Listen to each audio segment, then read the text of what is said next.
Hey, how's it going, everyone? Oh shit, dude! Anna, happy late birthday! Anna's up in Yes. here. Anna, Kenny, kid from Kenny. H&H. How's everyone doing tonight? Oh yeah, what's up, H&H? Counting down the days till Arlington, guys. Dude, tomorrow. In my head, tomorrow is 2 weeks. That's how close we are. Right. We're 2 weeks away. Yeah, definitely. Well, we have a very special guest here with us tonight. Oh, I'm hyped.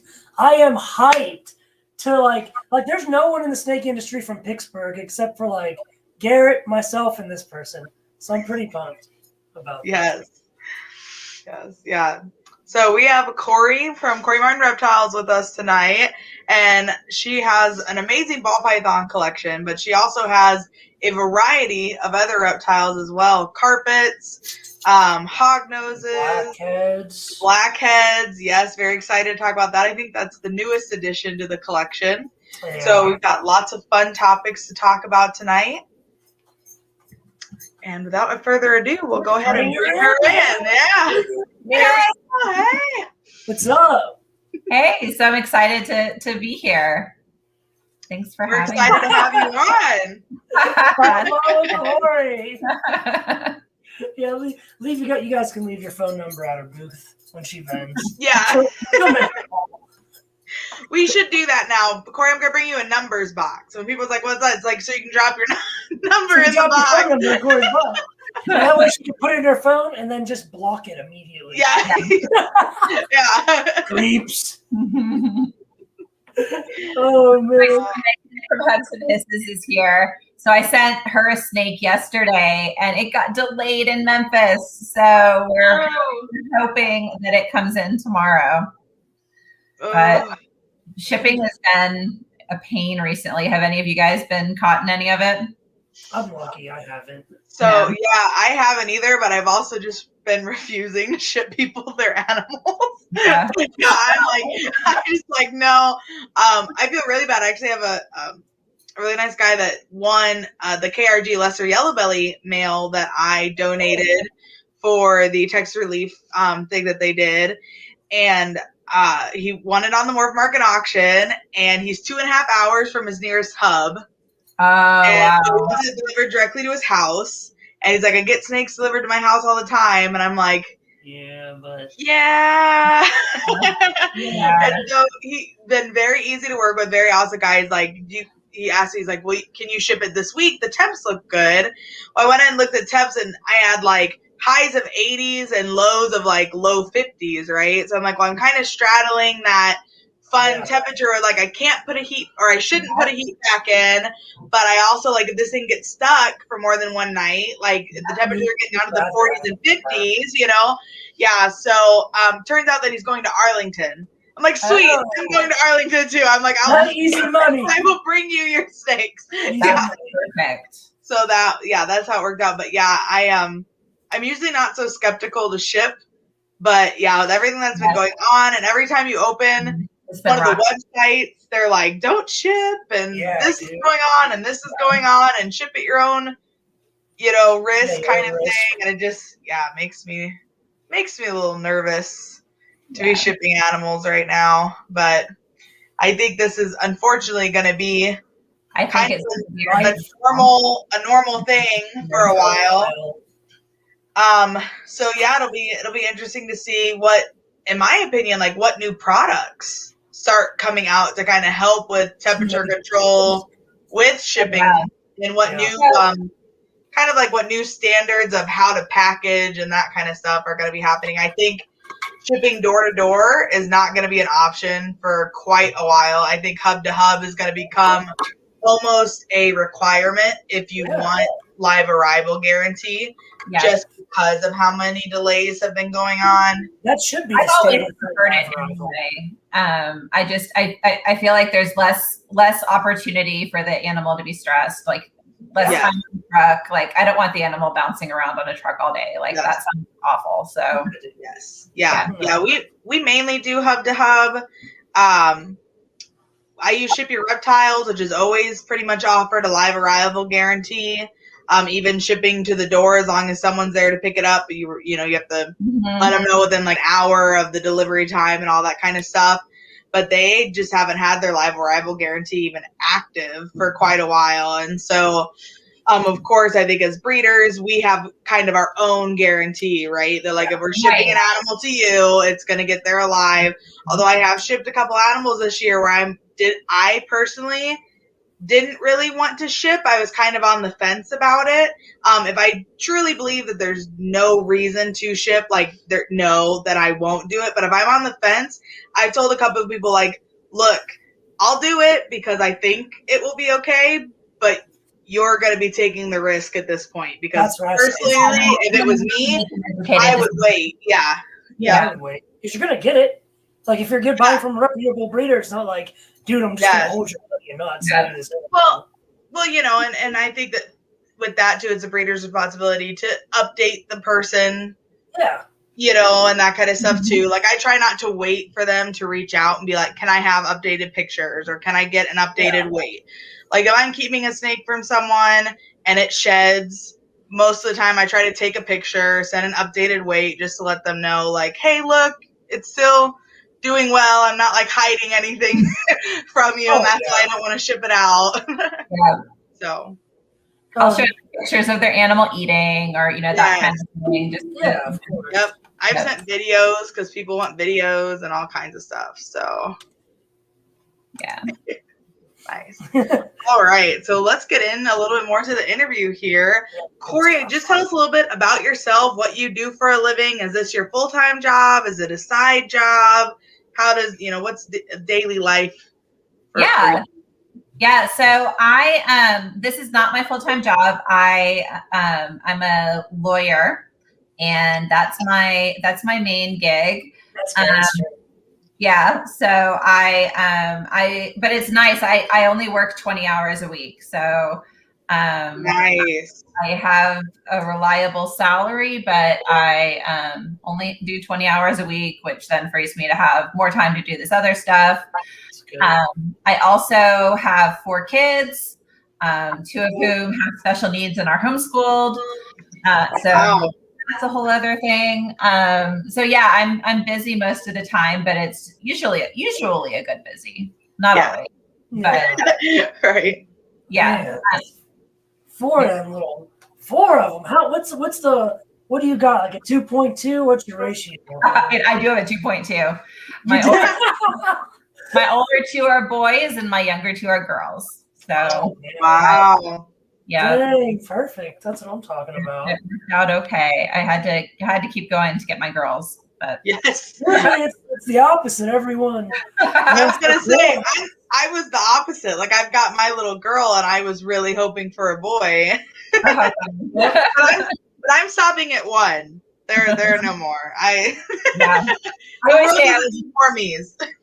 I always say I was a slow learner. Like that's the only way you can explain 4 kids. I'm a slow learner, but I made it through law school. Right? That's where it falls apart a little bit. I had this great focus, and then I started having kids. So many kids. So many. It's amazing.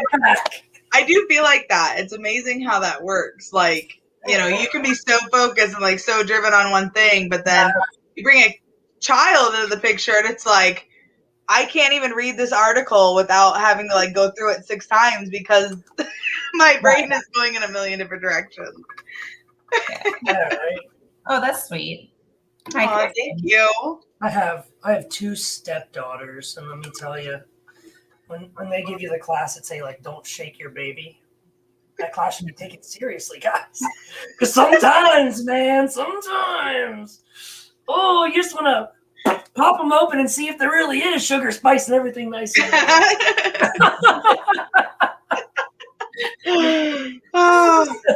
We're making a mental note not to let you near my kids. Yeah, everyone says that, but I'm really good with kids. This is Brandon's patient level. I'm pretty sure it's like this big. You'd be surprised, man. In the Army, I get a lot of guys who are 17 and their parents sign the paper, or they're 18. And I mean, I've had a guy come. He worked for me. I was a sergeant, and he came from Samoa, and I'm not even kidding. Like, his idea of catching dinner is he told me he would cut this branch off a tree, stab the tree, and get sap all over the branch and get a rock. Throw the rock in the cave and hold the branch in the air. So when all the bats would fly out, they would get stuck in the tree sap, and that's dinner. And I had to teach him how to like do advanced math, how to drive, what credit was, how to establish credit. Like, wow. This young, and he was older than me, which was crazy. But in my, he was a kid up here. So, see? Yeah, I'm a big kid. I'm really good with kids. It's just like, it's like everything else. Prolonged exposure. Everything needs to be in moderation, man. It's very true, right? It's always like, I have a sister-in-law who's got a 2-year-old, right? And I'm like, I love him for like 4 hours at a time. And then I load him up on sugar and make him really fun. And then I send him back to his mom, Like, this is great. Thank you. The best is when you give other people's kids stuff to annoy the parents with. Oh, yeah. Like, don't let me do your kids because I'll give them all cans of silly string or something. And they'll come home and make a mess. I swear that the only kids in the family for a long time, and my sister-in-law used to I think she just would find the noisiest, most obnoxious toys she possibly could and send them to us just for the purpose of torturing us. Mm-hmm. I feel like that is a competition at my family functions now because my sister-in-law, her husband has like a 7-year-old and a 5-year-old. My daughter will be 6, so she's right in between the two. Then they have their newest 2-year-old. And I swear, like at holidays, it's like who can find the most annoying toys like possible to give the other family. Like I feel like that is the big thing. Yeah. But so how do you balance the work life, the mom life, being a teacher? Yeah. The snakes, how do you balance that all? Do you have like a solid routine, or do you just roll with the punches, or what? No. I can say that I do, but I don't. I'm not really good with routines. I love it. And so it's really just a matter of like every day what needs more attention and getting to that. But generally I try to feed the same general day of the week. Sometimes it moves a day or two depending on what's going on. I'm up there, up in the room cleaning just about every day. And beyond that, I generally try to pair a few days after feeding, but it's just kind of the routine like that. And then of course, when I have show weekends, it just like all goes to shit. Yeah. No, I think that's awesome because I don't function on a routine either. So it's nice to know. Like I feel like I talk to some people. I'm like, how do you have your shit together? Like, because mine's everywhere. I know. I feel like you're supposed to. Like you're supposed to come in and say, at 8 a.m. I do this, at 12 I do but I can't operate that way. I find it suffocating. So I just can't do it. And then we have like Brandon over here who is the army man and like everything is by a schedule done every day. Literally, yeah, I'm the total opposite. Like it's for a long time it was even hard for me to adapt when like a wrench would get thrown in my plan. But then the army trains you to do that too. So it's like, all right, I am up at 3:45 every morning. Then I go for a run. Then I'm in the gym by 5:45. Then I lift until 7:30. Then I come home, shower, breakfast, work by 9:30. Then I lift again at lunch. And it's just like very scheduled. But if something happens at work where I can't lift at lunch, now what? Now I can't lift for the second time of the day? My body don't like that. I get fat real easy. That's a lot of physical fitness. I have to. Look, you know what food is like in Pittsburgh, okay? I grew up with like French fries on my sandwiches, and you already know what that is. So my body, like, if I look at something deep fried, I gained a pound or two just by looking at it. So if I'm not like that active, I do get fat. I can even see it in my face. Like, look at that. Look at that, right? The dad bod is slowly creeping with the age, and I'm like, damn it. It's going to keep coming. I hate to break it to you, friend. I won't eat. I won't. It's like, I just won't. Whatever it Oh my takes. gosh.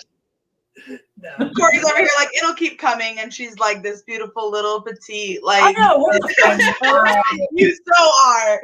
Don't give me that. And you're really Gorgeous tall. woman, gorgeous. You're like really tall too. I'm 5'9", so I'm not petite. I never will be petite, but Yeah, the first time I saw you, I was like, dude, she's like the same height as me. yeah. Shit. No, but yeah, I'm very scheduled. I have to be. Like, Yeah. Just for this. The rest of life can fuck off. Yeah. What do we have next? So what got you started in reptiles, Kori? Like, what was the first moment where you were like, yes, this is for me. I'm going to be a reptile breeder. Yeah, so I've always been into animals, and we, we had a few just, random pet reptiles like a bearded dragon and that kind of thing. I always swore no snakes, never going to have snakes. That's not going to be part of my life.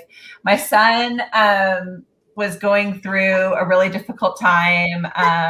He was in and out of the hospital, and I ended up telling him, it was like severe anxiety related and that kind of thing. And I ended up telling him that I was like, what's one thing that can motivate him? I know, getting a snake. And so I was like, okay, if you can manage to go to school every day for a month, we'll get you a snake. And he did. And we found, I don't know, like a Repticon or something that was happening near us, and went and got his first snake. Then I was just like, wow, this is actually really cool. I went back the next day and got a second snake that was my snake. Then I think by the end of the next week, I had 3 more snakes on the way. And oh, man. Growing really, really fast. Yeah, I just got the bug hard. Yeah, quick. So for reference, how long ago was this? Roundabout, like what year? Like this was like 2.5 years ago. Yep. Yeah, you got the bug real hard. Real bad. Yep. That is awesome, though. Yep. That is super awesome. So how many roughly like reptiles are you up to now? I am at just shy of 200. There you go. Yeah. There you go. That is awesome. Yeah. 100 a year, no big deal. Oh my god. Yeah. So are we gonna keep growing at this rate, Kori? Like, is it gonna? Have you found your balance? It's funny. I'm running out of space in my house. So I have a room upstairs that's my snake room. Then I took over the dining room that I have as my secondary snake room, where I keep my adult carpet pythons and things that I don't want to get as hot as is in the regular snake room. Yep. So now I have that whole room with snakes. I have some quarantine area upstairs in my son's room. And then I have more quarantine in my room.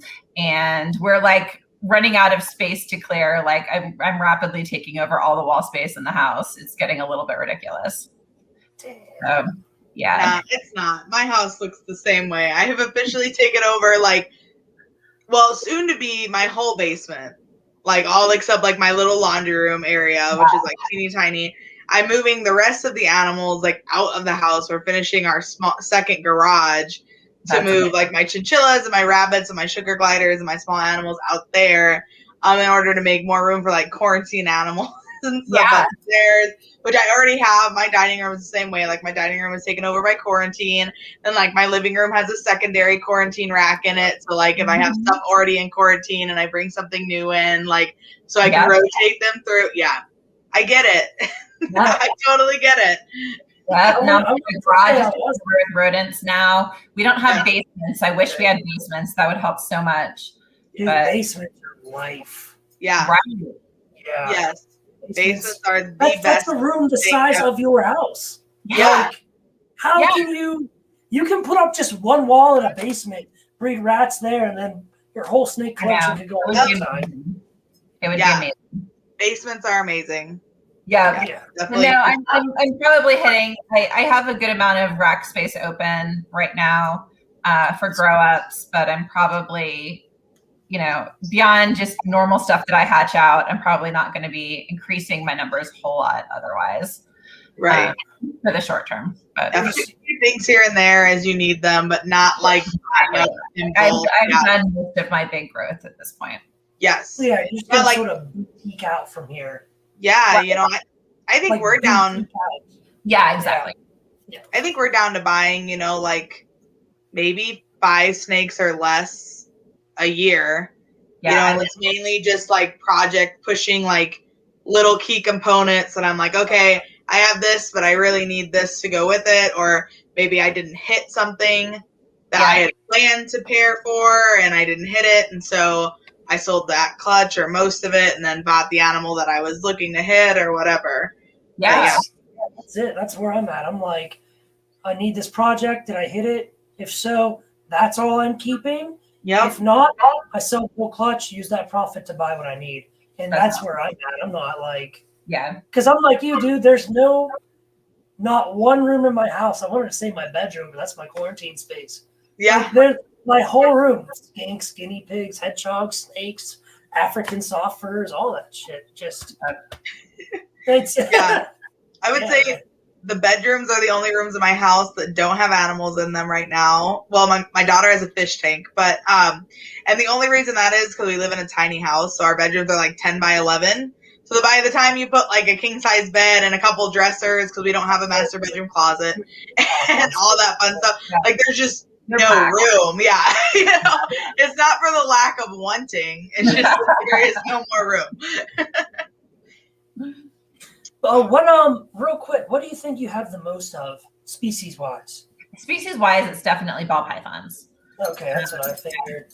Yeah, I mean, I want to say, I haven't looked at the numbers recently, but I want to say it's probably somewhere around 110, 120 ball pythons.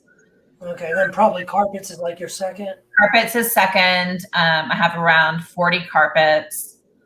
Yeah, and then I have like 7 hog noses, so just a tiny little hog nose group. I keep going back and forth on whether I want to see that through or whether I want to like just get rid of that and focus just on python stuff. So from what I see, because I go to all the shows I can. Yeah.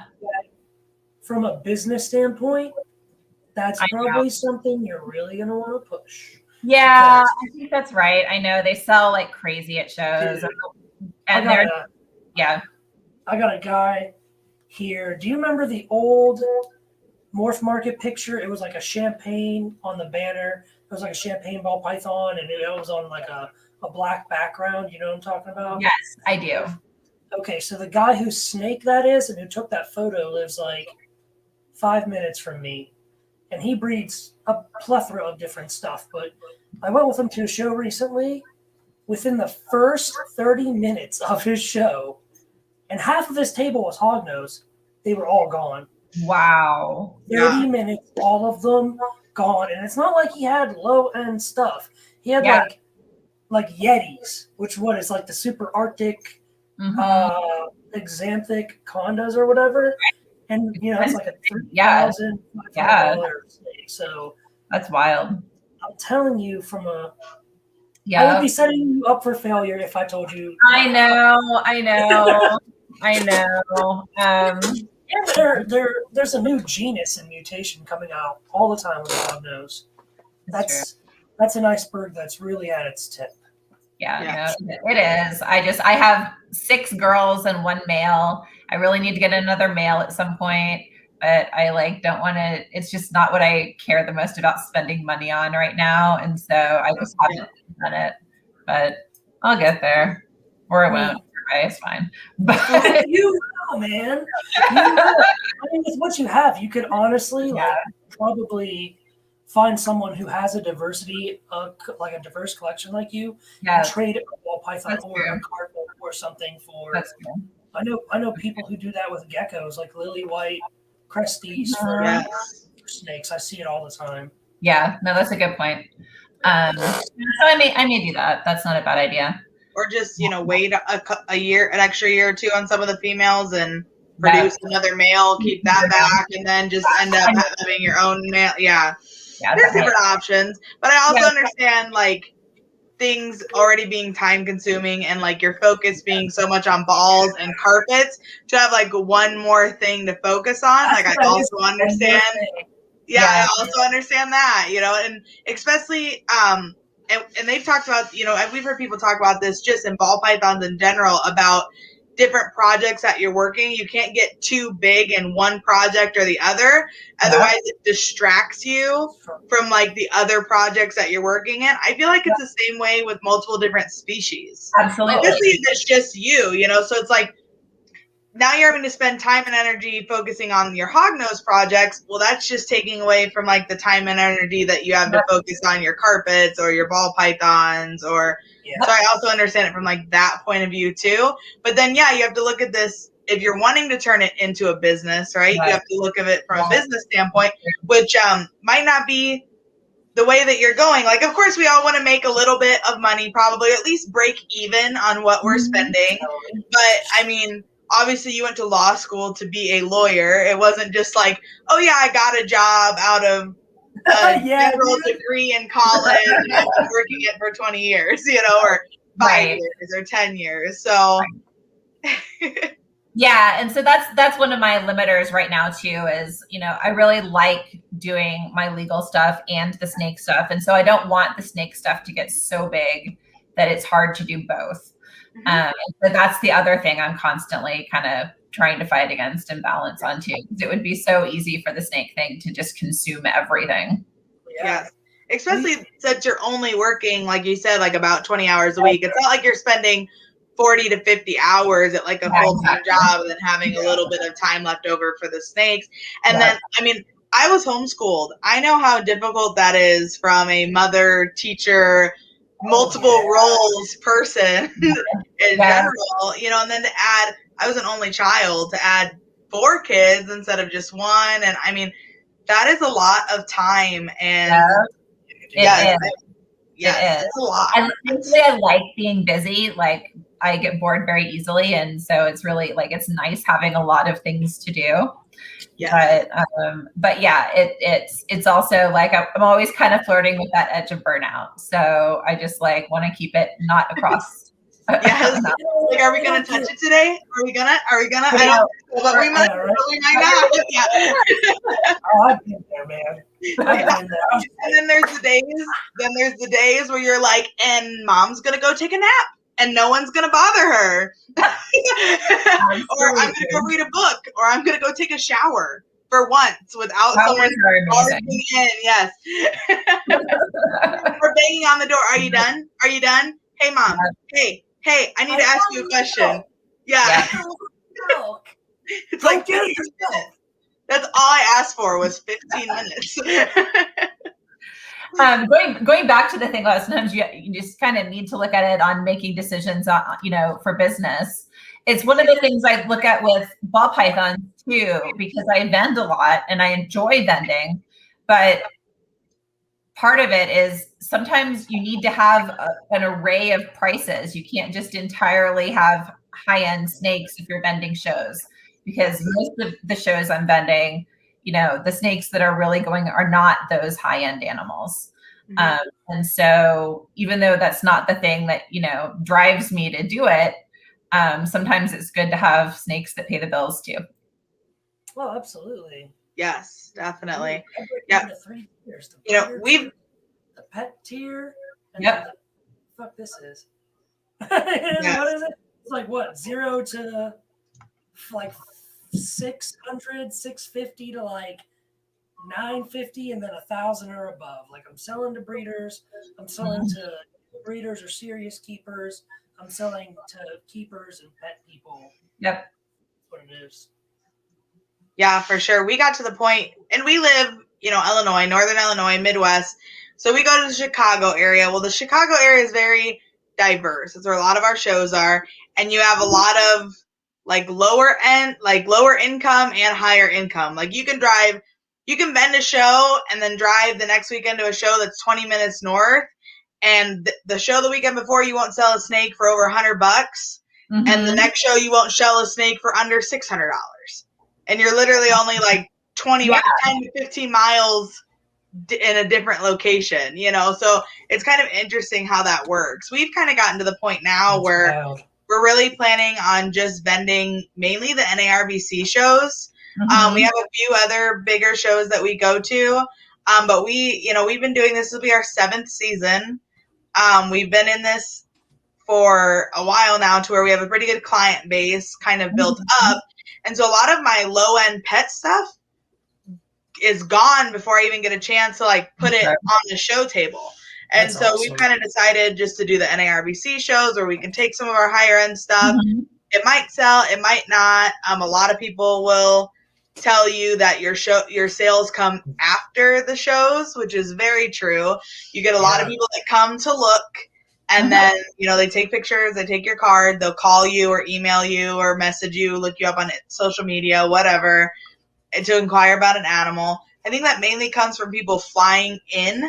Yeah, because they can't take the snake back with them anyway. Yeah. But that's definitely a big thing. You know, you kind of hit that peak where you're like, is it worth my time? That's something I always keep into consideration, right? Like Chicago's a 3-hour drive for me. So if I want to make a show by 8 a.m., right, I want to be there. That means I have to get up at 3. I have to do all my morning stuff. I have to leave my house by 5 a.m. I have to drive there, get there at 8, set up. We're there till 2 or 3 o'clock that day, tear down, drive 3 hours home. Like we're gone from like 5 a.m. till like 6 or 7 o'clock that night, you know? Yeah. So, you know, you have to kind of is it worth your time to spend a whole day? Well, our shows here are all entire weekend shows. We don't have any one-day shows. Yeah, that's a big time commitment because you're dealing with hotel costs as well. And so gas, hotel, food. Yeah, exactly. It makes a huge difference, you know. And we do a couple other small 2-day shows, and we try to make appearances at the local show, like the local Chicago shows every once in a while. We do have a show that's like 15 minutes from our house that we go to pretty much religiously just because it's so close. It's our local clientele basis. Yeah, stuff like that. But, you know, and sometimes it goes really well and sometimes it doesn't. You know, I feel like if you go into a show with like really high expectations, like I have to sell or I really need to move these animals, you will sell nothing, guys. You will sell absolutely the pressure's too great. Yeah, like you couldn't give a snake away. You know what I mean? It's horrible. But when you go into a show with like, I'm just here, like this is great, I want to hang out with people.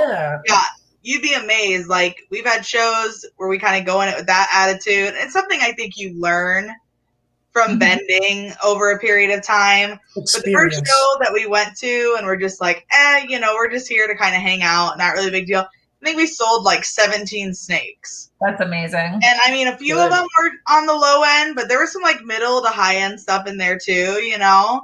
And it was great. And not that every show is going to be that way. But yeah, I feel like the less pressure you put on yourself, the better your shows go.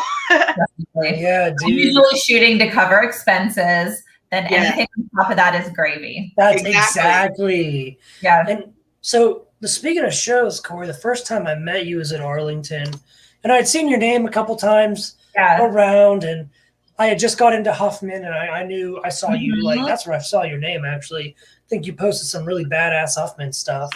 But the first thing I noticed, because I walked in VIP or whatever, I saw you set your displays down and like, whoosh, and I was like, what the French toast? What galaxy am I on right now? What the hell is that? So tell me about these displays. Tell me about your setup and teardown. What the hell was that? Yeah, so they're next level displays. They're amazing. So it's all of it's built into the case. It has heat tape throughout it. It has a built-in thermostat. So I can set up what I'll usually do is set up on Thursday. I have everything going on heat. I even have I use little tea light candle holders as water bowls that I can put in there with them since I'm doing it early. Okay. I usually have court on Friday mornings, so I'll go do my court thing. Then I'll come back and load everything up to leave for the show. But they've been plugged in the whole time. They've been on heat. They're good. I can get to the show. I just pull it out, lift up the lights. It has lights integrated too. Plug it all in, and I'm good to go. It takes almost no time. It's really heavy, and that's the only major downside to it because everything's built in. I could see that. Yeah, and they were very expensive as well. I mean, that was the other piece. They were not cheap, but it's an investment, though. Yeah, I set up quickly. I really enjoy them, and so I'm really, really happy I went with those ones. And they look so nice. Like they're the really like shiny black PVC. And if I remember correctly, the light is actually adjustable, right? So you can kind of set it like it. To make sure there's like not, if you have a glare that you don't want or something, you can kind of adjust it back and forth. I'm pretty sure there's 2 USB ports. Yeah, that it has integrated. So you can like charge your phone, like and you plug it. Yeah, and then you can also plug in your card reader in the back as well. I always have my phone and my card reader right there. It's so handy. That would be. Who cares if they're expensive? They sound next level. Dude. The card reader is a really good point. That's not something I really thought about because our biggest issue is like we use Square, right, for our beta. But you only have one person logged into your beta at one time, right? Well, usually, at least for me, it's Kyle and I vending. So if one of us leaves the table and we had our phone logged into it, then like if someone comes up to buy something, like I have to get my phone out, log him out, log in, do all that stuff. So it'd be nice to just have the card beta like right there, so we wouldn't have to go through and switch through everything. So that would be really nice. And I'm pretty sure that they have a master and then what they call the slave units, right? That's right. Yeah, so you could get the master unit, which is the one with the thermostat, and then you get slave units that actually connect to that master unit. So you're only paying for one thermostat, and then it runs the heat tape. Yep. Yeah, I actually have a buddy, and I can't remember who told me this, but they have like an actual outlet in their car. Like, apparently a lot of new cars now have like a charging outlet. So if I was driving to Finley or something, that was a big so when they're traveling even, they can like plug it in and have the heat running. Or people are like, if I go back to my hotel rooms, I can literally just set them down, plug them in at the hotel, and they're ready to go. It's basically like keeping them in a rack system. It's just like a little portable rack. Similar. It's a very similar idea. Yeah, Kori, are you gonna be vending at Arlington? I am. All right, I'm gonna come behind your table. I gotta check that out, man. Yeah, I'll show you all the stuff. It's pretty neat. Yeah, I'm only gonna have one with me this time. I am so fucking low on inventory right now. It's gonna be a little bit embarrassing trying to figure out like how to even fill one display, but I'll make it happen somehow. So Kori, what we've done in the past, which I really like, is we'll put for sale animals in like the bottom 2 tiers or whatever, and then I'll bring like holdbacks or like project pushing animals, and I'll put them in the top. I just put like not for sale. But you'd be surprised to get people asking questions about different projects, like they want, they keep in contact and stuff. So that's one thing we've done to fill space. That's a good idea. It's good marketing for you. Yeah, exactly. It shows people got a lot of attention from a few of the things that I brought. So that's a good idea. And then I don't know if I'm sure you've got like stickers and T-shirts and stuff. Yeah. I just put that stuff like over the rest of the table, right? Like I'll set it down. I put it down. So that's my table coverage. I love it.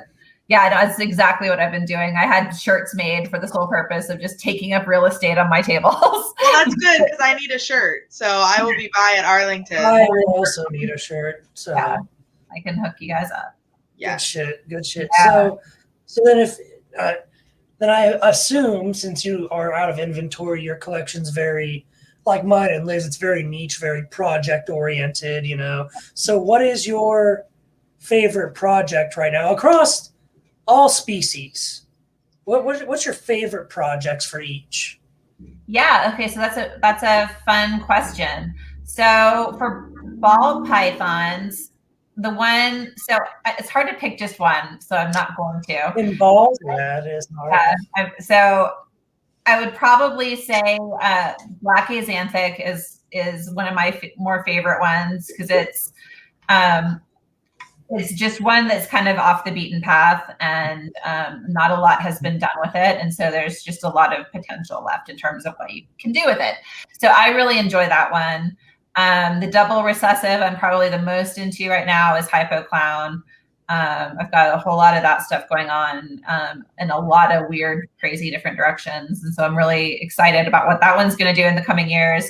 And then my kind of reach one that Liz knows about is I have a bunch of Monarch Clown stuff that I'm going to be working on. So, all right. Yeah. I love that you said Hypo Clown because I like to throw this in Brandon's face every chance I get because he hates hypo / ghost. I personally love it. It's like pretty much one of my favorite recessives. Yeah, it's definitely the recessive I'm heaviest in. Yeah.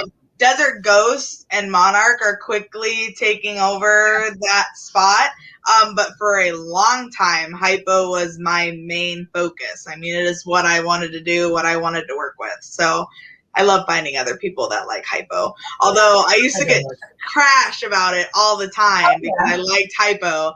And now everyone's like, oh, hypo. And I'm like, no, don't give me that. Because 3 years ago, you were giving me shit because I liked it. Yeah, right. Yeah. Now hypo looks good, and there's a few things. I think Kori, you're pretty good. You're pretty heavy in the Huffman. Yes. So the first time I saw Huffman, and I didn't know this until I decided to go and purchase it, that it's actually in the cinnamon black pastel complex. Mm-hmm. Yep. But the first time I saw it, I was touring Will Banks' facility, and I saw an Enchi Huffman. And right there, and now I know it was an allelic animal. That's why it was so damn orange. Yeah, I was just like, oh my God, I'm going to go buy that. And my buddy was like, no, just go buy it from Troy at Beth Dress Balls. He has them as het pied. So I look at Huffman pieds. They're super orange. I'm looking at Huffman combos. I see the Huffman hypo, and I was like, yep. All right, I see you. Like, yeah, put that Huffman hypo, and he is so gorgeous. So gorgeous, but but I also have a chocolate Huffman hypo. That's one of the prettier snakes in my collection. Yes, damn, that's good shit. Yep, getting all the hypo love here. There we go. Trash. Hypo puzzle is good too. Yes, but I have no puzzle in my collection. I just got puzzle. Yeah. I just got puzzle. I got Monarch almost a year ago from Liz. And I've been DG heavy like my whole breeding career. That was like my first recessive purchase was a Desert Ghost. Like look at that. That's one's coming to fruition now. It's crazy how hot this is right now. Dude. Thank God. If people could like open my racks and see how many DG breeder females I have, they'd probably shit their pants. They would just be throwing money at you trying to get them. Yeah, but I'm not selling. I know. I don't even post them, dude. Like, yeah, like, I don't even want to have to deal with it. I'm just not even gonna post them. Yeah. Yeah, dude. I bought my first DG in 2014. Wow. Started making my first visuals in the middle of 16. Wow. So I'm just like, fuck you guys. It's just kind of like how Liz was with hypo, right? Yep. I got a lot of shit for DG. Like, even the girl I was with was like, that's not a popular morph. Yeah, well, you don't live with me anymore. Yeah. I'm sorry. Don't hate on Brandon's DG. We'll be here all night, you know? Rachel, if you ever watch this, I'm sorry. That was mean. I didn't mean it. I didn't mean it. Yeah, I actually got into Huffman kind of on accident. I bought a collection from a friend of mine, and she had a male Huffman, like 66% het hypo. And I tried to sell that damn thing for $100 for like 3 years because they were just like worthless 4 or 5 years ago. You know, like no one wanted anything to do with them. And finally, I was like, I'll waste a hypo girl on you to prove you out, and maybe I'll be able to sell you. And so I bred him and proved him out. He ended up being het, so I was super excited about that. Right here. And I did not produce a visual Huffman hypo, unfortunately, but right about then is when the Huffman hypo actually like surfaced, you know, and so then I was like, holy crap, like these things are gorgeous. And so I still have the male. I have just not had good luck hitting anything with him, to be completely honest. I never get any of the combos that I want. I hit like single gene Huffmans that are het for hypo, and they're always male. And and I hit like no combos. The only combo girl that I have is it's a Bumblebee Huffman het hypo. Like that's the only thing that's in it. And I'm like, of course she's got spider in her. Yes, but she should be ready to go either later this year or next year. And I've got some interesting hypo males to throw with her. Like I thought about just throwing like an OD hypo male at her, but I also have like a GHI pastel hypo male that I thought about throwing at her. So I've got a couple different options on which way I want to go with it. But Huffman's definitely something I want to get into a lot of my other projects. Yeah. Dude, I just can't seem to hit a Huffman combo though to save my life. Like it's bad. I cannot hit one. But like I bred him last year to a pastel vanilla hypo. I was really excited about that clutch. She was a first year female. She gave me 7 eggs. All the eggs went bad except one. No. And it was a Huffman het male that crawled out of the egg. And I was like, are you kidding me? I'm like, you couldn't even have given me like Huffman with vanilla or Huffman with anything else. Or female. Like it couldn't have been just a female single gene Huffman, you know, but yeah. So just have had bad luck with him, but it's a very cool project. I love, I just like the darker morphs. Yeah, same. Yeah, dude. Yeah, I like collection. I like black pastel. I like cinnamon. I like leopard. I like Huffman. I think that's one of the reasons why Mojave is one of my favorite. Like it by far is my favorite bell gene ever. Yeah, so I just recently made a couple of Mojave Huffmans, and those things are just for a simple 2-gene combo. They're freaking gorgeous. They look like velvet. It's amazing. Yeah, man. Yes. I actually purchased a Mojave Huffman hypo het pied male off of Troy from Best West Balls this past year because again I had been trying to hit these Huffman combos and just couldn't get anything. So I was like, you know what, I'm just gonna buy it. And this snake is purple. Yeah, like purple and yellow, and of course he's het for pied. I love the Huffman pied project. Yeah, I love it. So I was super excited. I'm pretty heavy in the hypo pied projects.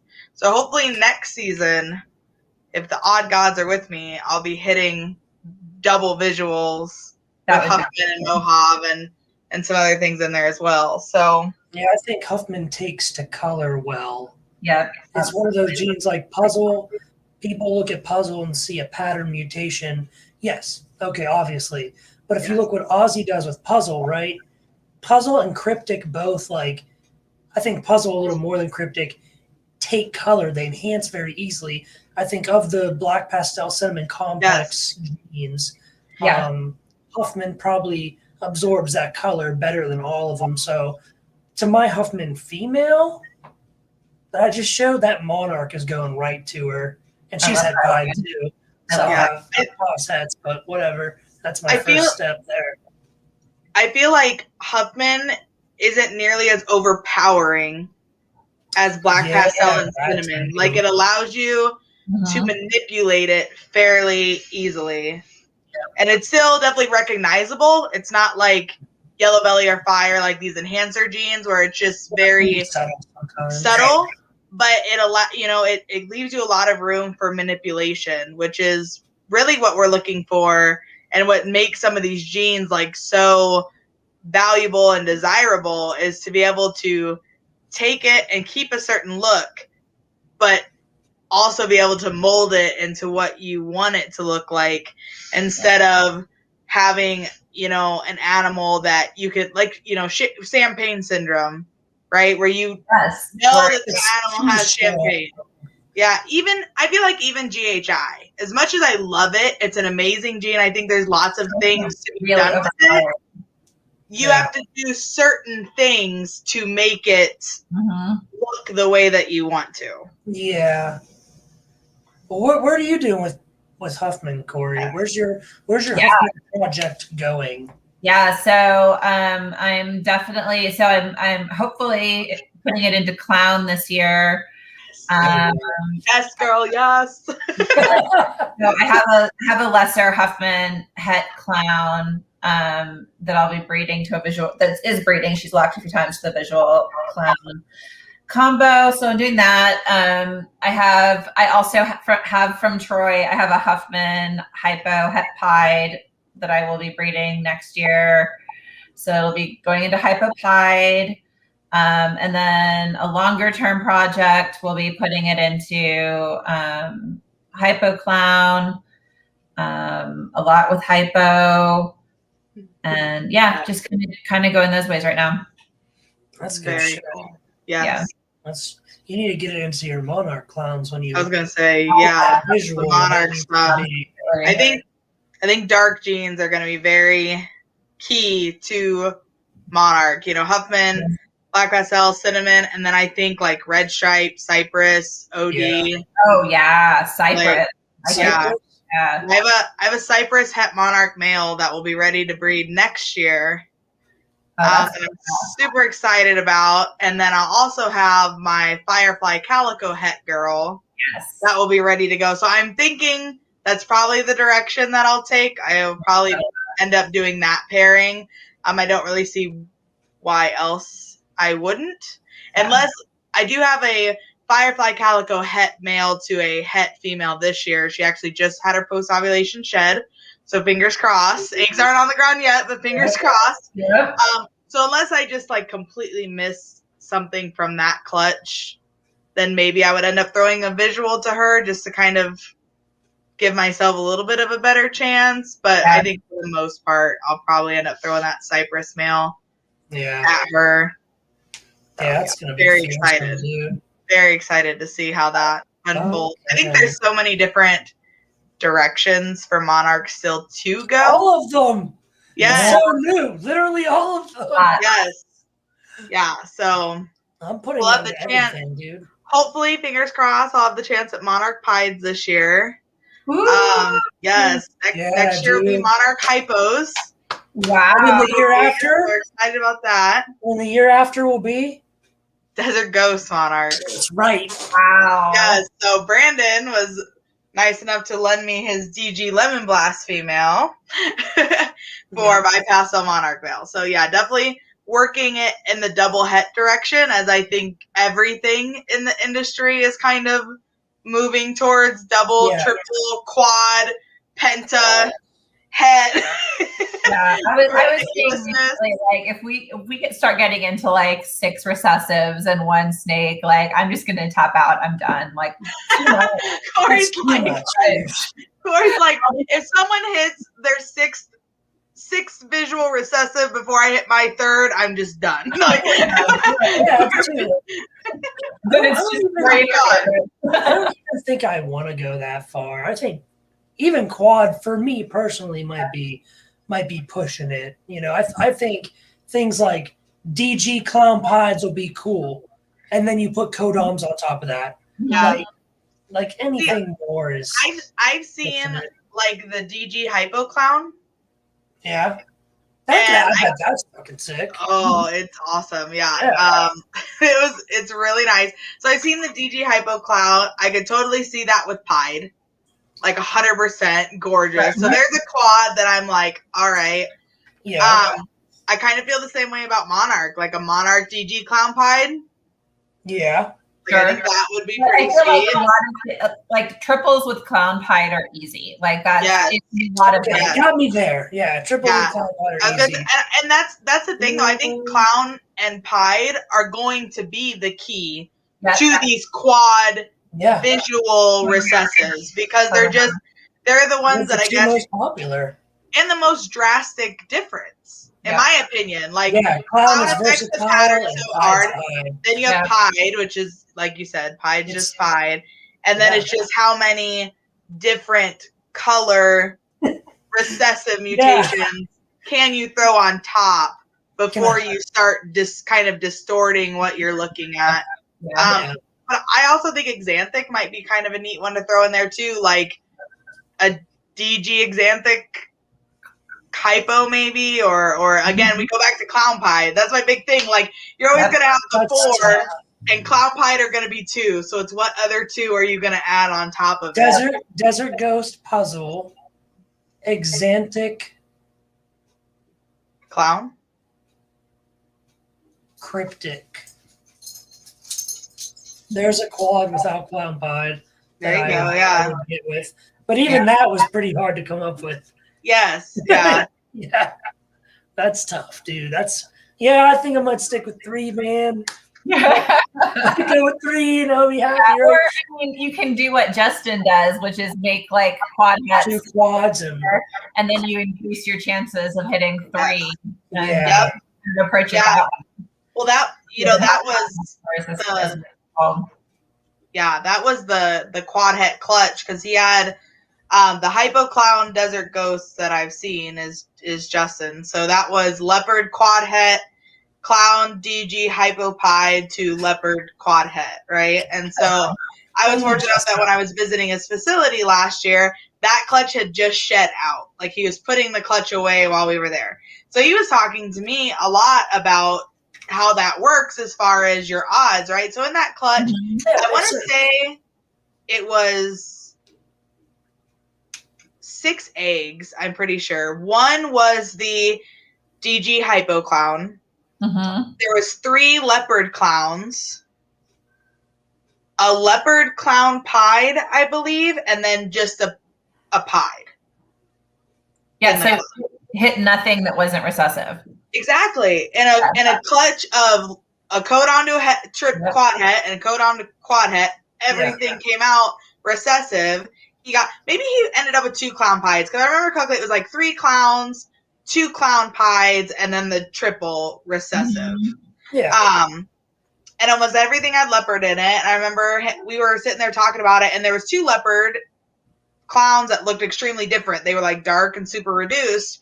So he's like, I don't really know what's going on with these. I don't know if it's the het influence or what's going on. And we kind of had the discussion about that, like, they could be super leopards. Yeah. And that's why it was, affecting them so much and stuff like that. So no, it was really interesting for him to say, like, the chances, right, out of hitting the quad was like 1 in 164, I want to say. Maybe it was 1 out of 132. I'm not awesome with my math that quickly. Yeah, but 164, yeah. Yeah, 1 out of 164. But then he's like, your odds out of hitting a double are 1 out of, it would be half of that, right? Half that, yeah, so 82? Yeah, it'd be 82. It'd be 1 out of 82, and then your chances of hitting a double visual is 1 out of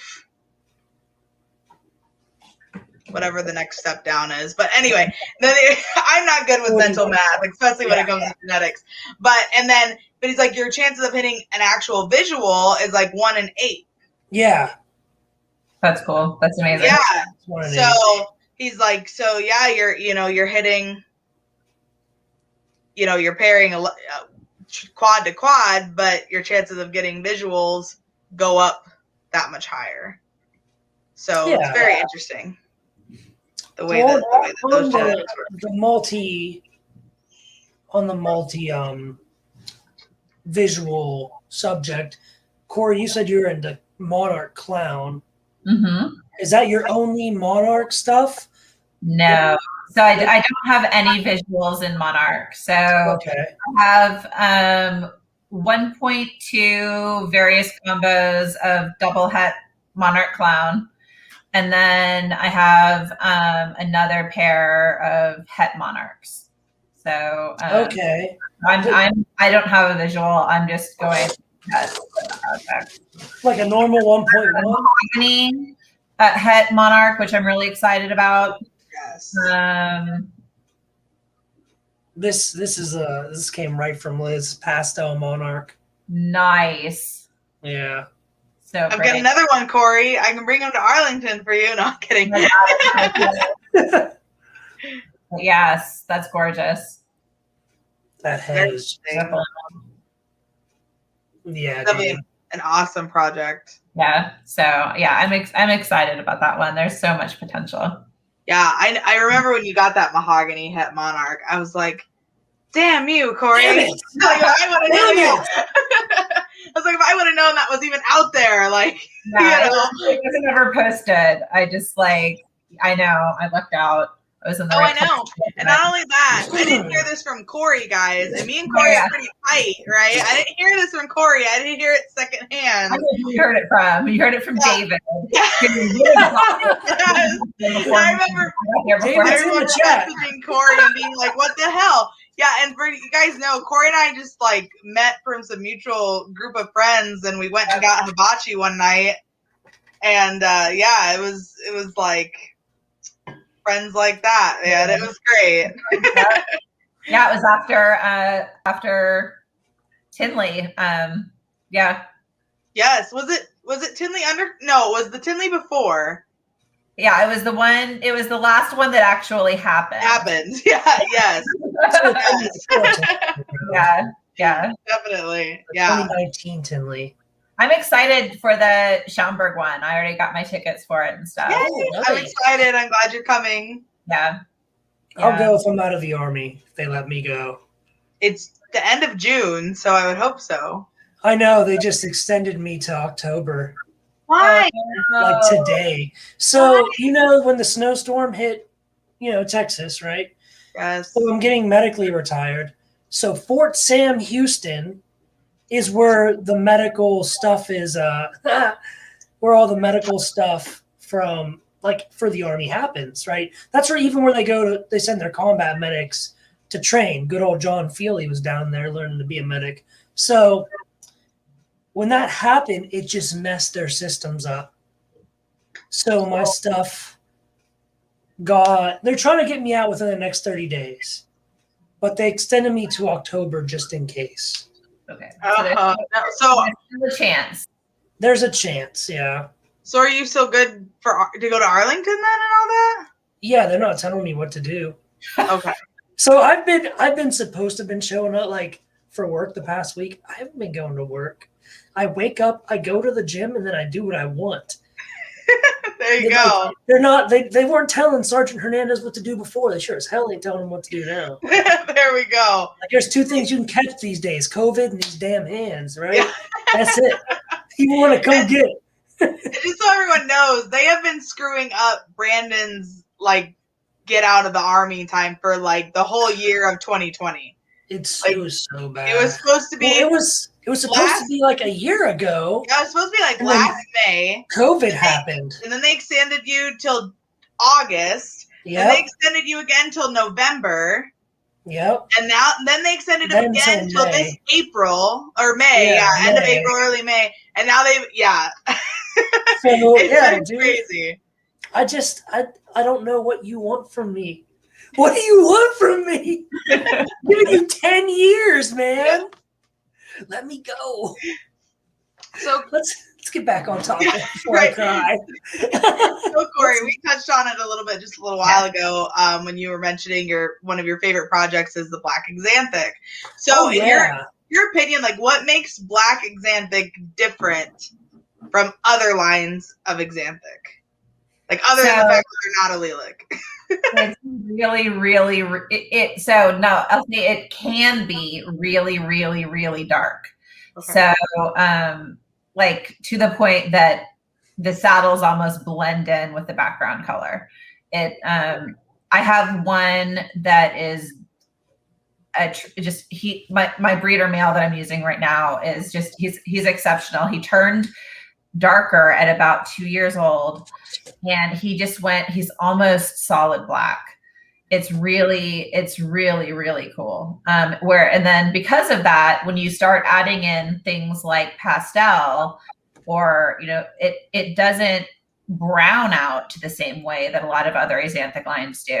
Right. I made super pastel black axanthics last year, and they're truly like black and white with maybe a little bit of silver, but it makes for a really black blacks and really white whites.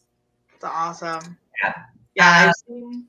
I've seen some really good examples, and I've seen some not so good examples that I feel like we see in every morph and every, but especially in axanthic, you get like really nice examples and really poor examples. So, but yeah, it's definitely very interesting. And the good examples that I've seen are, they literally look like a black and white picture. Yeah. Like it looks like you edited it to be a black and white picture. Right. So yeah. And it's, and that's it. There may be. Is that it right there? Yep. So that's a super pastel. Wow. Black axanthic. Mm-hmm.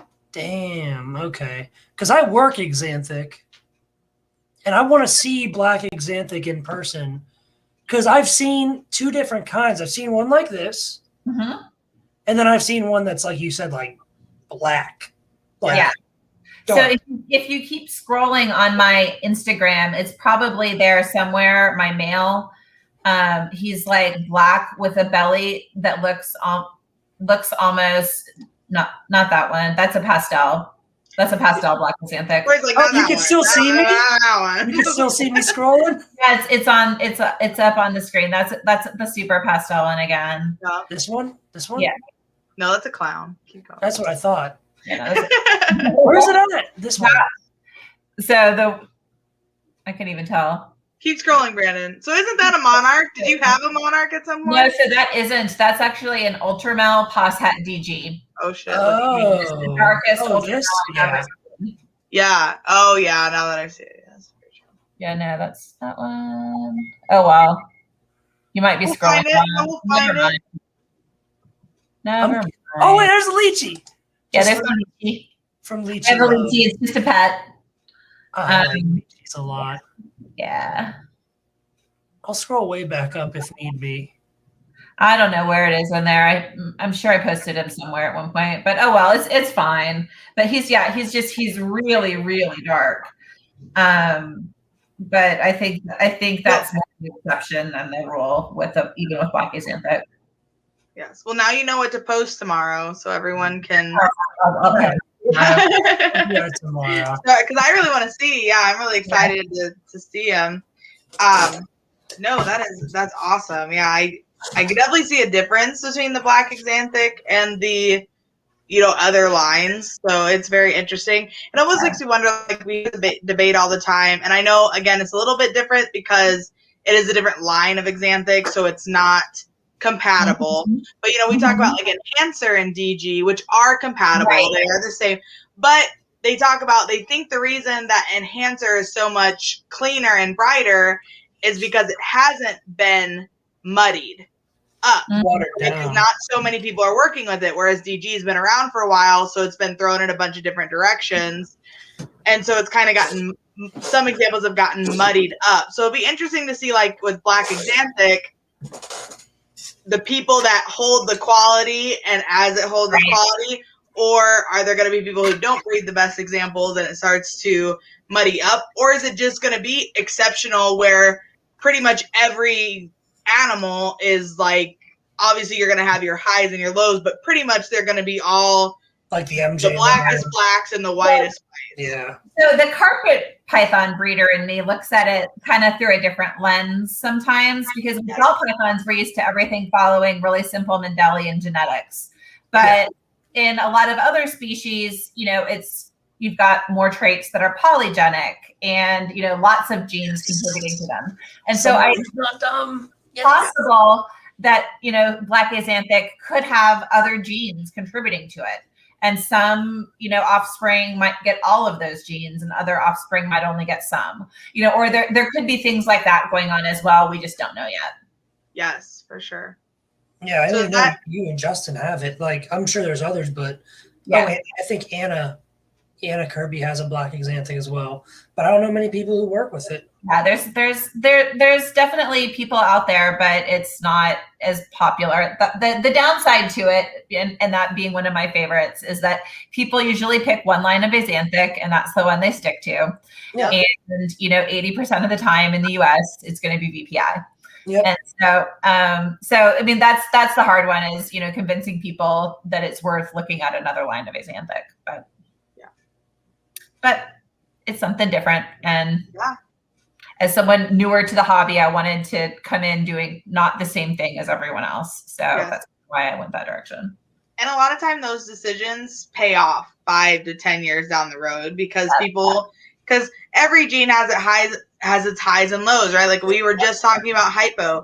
When I came into this game 6 or 7 years ago, hypo was like a $30 snake. Like you could buy a single gene hypo for like this price of a normal. Yeah. It was ridiculous. So it was super cheap. And now, like, I'm not saying that single genes are like super expensive, but I'd say like $100-$150 for a single gene as they are gaining momentum again. So you always have these genes that they'll go up and then they come down and they kind of go through this roller coaster. And Red Stripe, I think, is going to be the most iconic example for probably the next 10 years. People, there we go. Thank you, Kenny. So that's my male. He's actually a pastel. Wow. That's pastel. That's black axanthic visual. Pastel black axanthic visual. Wow. That is pretty close almost to like anthrism or anri in another species. Right. That's that's impressive. I really do like that. Yeah. As a VPI guy myself, my VPI is line bred to be pretty stark both ways. Yeah. But that is that's probably a pretty good line of pastel too. That's probably a very good example of that gene itself. Yeah. So I mean, they're from Justin, so Oh well, I'll just say no more. Yeah, right. It's a Justin snake. Yeah. But, speaking of that, right, kind of go back on the red stripe topic is like, when the Pompeii hit, right? Like red stripes were and I had people, messaging me be like, dude, I've had 10 to 15 single gene red stripe girls sitting on the shelf and no one wants them. The Pompeii drops. Everyone goes to Morph Market. He's like, I couldn't sell them for $100. I sold all 15 for $1,000 a piece the next day. Yeah. He's like, and then I had people messaging me for more. Like, do you have any left? So just again, you never know what morph is going to be the next one that makes a big impact. And so there hasn't been much done in the way with it in terms of double recessives. And so that's a lot of the work I'm doing this year is putting it into Pied, putting it into Clown. And then I picked up a double het DG pair as well. So it almost makes you wonder, like a black axanthic Pied, is that going to be like the true panda Pied? It's not. So I've seen pictures of it, and it keeps more silver in the paddles. So Still though. Yep. Still a cool idea. It's a very, very pretty Pied. Yes. And very dark, but it's not the true black, unfortunately. Yeah. But still. But yeah. But and again, what can be added to that or help to enhance, at least gives you the base, right? To kind of start working with it. Yeah, definitely. Very cool. Yeah. Very cool. So so moving off of ball pythons a little bit here. I know we've been talking about them for a while. We kind of touched on it a little bit with the carpets, like you mentioned on the different phenotypical traits and things like that. So for educational purposes, we just want a brief overview of like carpet localities, what are localities, the difference, and then, again, like the different morphs that are in carpets and how do we identify those? Because it's one of the few species you have both. Localities in a genotype as well. So so it gets kind of complicated with carpets, and it's a very different world coming from ball pythons because there are about 5 different subspecies of carpet pythons. So you have subspecies, then you have certain morphs only pop up in certain subspecies. Yep. So, for example, so jungles are the ones people typically think of that are with the really dark blacks and highlighter yellows. Morph that comes up naturally in that is zebra. Then you have Darwin carpets, and that's where albino comes from. Yep. You have coastals, and there's a few different morphs like hypo and other things that come up in coastal. Then you have my favorite are inland carpet pythons, but there aren't any morphs to that one in the US right now. There's an amazing morph in Australia, but we don't have it in the US. Right. And that's one of the hard things with carpets too, because Australia doesn't allow export of their animals. Yes. So a lot of animals slowly trickle in to Europe, because they do allow people to sell to zoos. There are a few private collectors that run zoos. And so sometimes things kind of slowly trickle that direction, but it's not as easy as I call up someone in Australia and I buy it and I bring it. Yeah, we just got into the olive pythons, so we're kind of running into that as well, which is another whole interesting thing on themselves, because they're actually an endangered species in Australia. Because a lot of people think that they're brown snakes. They look very similar. They false up, and since brown snakes are venomous, they pretty much, if someone sees them, they kill them. They get rid of them. So they're actually considered endangered. But they have their albino, and so that's another side project that is just cool to be involved in, almost a like a rehabilitation program for a species, conservation program. Yes. That's really cool. Are your olives sticks? No, they are the sweetest things ever. They're from Mark Goyer. He's amazing. Found him on Facebook, but we have a female, and then we have a buddy that has a female who actually also bought a zebra carpet from you. Nice. Yeah, so I've seen your carpets; they're gorgeous. Oh, I know who you're talking about. Yes, But I will say that the zebra is the bitch. I love her, and I see her a lot. But oh my gosh, I don't know what it is about horrible. But they suck. Like and then we have attitude. Yeah, and then we have a male as well. And awesome. They're awesome. They're really chill. We're very fortunate, because that's what I've heard is like that they're assholes. Yeah, and they're big assholes. And so and scary. I mean, she's no different than any other non-ball python snake. Like, you open the tub, she's like, "Am I eating? Am I eating? Am I eating?" And then as soon as you get her out, she's like, "Oh no, this is chill." Okay. I hang out with her. She's actually one of my favorite snakes. But we're very fortunate that they're not aggressive. So I just recently got into Papuan pythons. I saw that. Yes. Which they're often, people get them confused with olives, but they're, similar size. Mine are very, very relaxed. Like, they just, nice. They're the coolest. I love them. But back to the carpet thing. So you have the different. So then you also, there's the Australian animals, and then there are also carpet pythons from New Guinea, and Indonesia exports still. The Papua New Guinea side of the island does not, but there's supply coming into the U.S. from Indonesia as well, and there's certain morphs like there's an xanthic line that pops up in Papuans, and there's granite. They're starting to settle down now. I only have my holdbacks left from that clutch, but they're slowly settling down. But they can be bitey as babies. Yeah. So you have that, and then you've got subspecies, you've got the morphs within the subspecies, and then there are also localities. So the localities will be a specific area for example, there's Brisbane coastal carpet pythons, and the Brisbanes are known as, for being especially large. Then there's Rockhampton coastals. I have both of them. Rockhamptons are smaller. They're almost anasianthic looking without actually being anasianthic. And then, there's a bunch of, there's just all sorts of localities. There's Papuan, there's sort of a Papuan locality. It's Nova Guinea.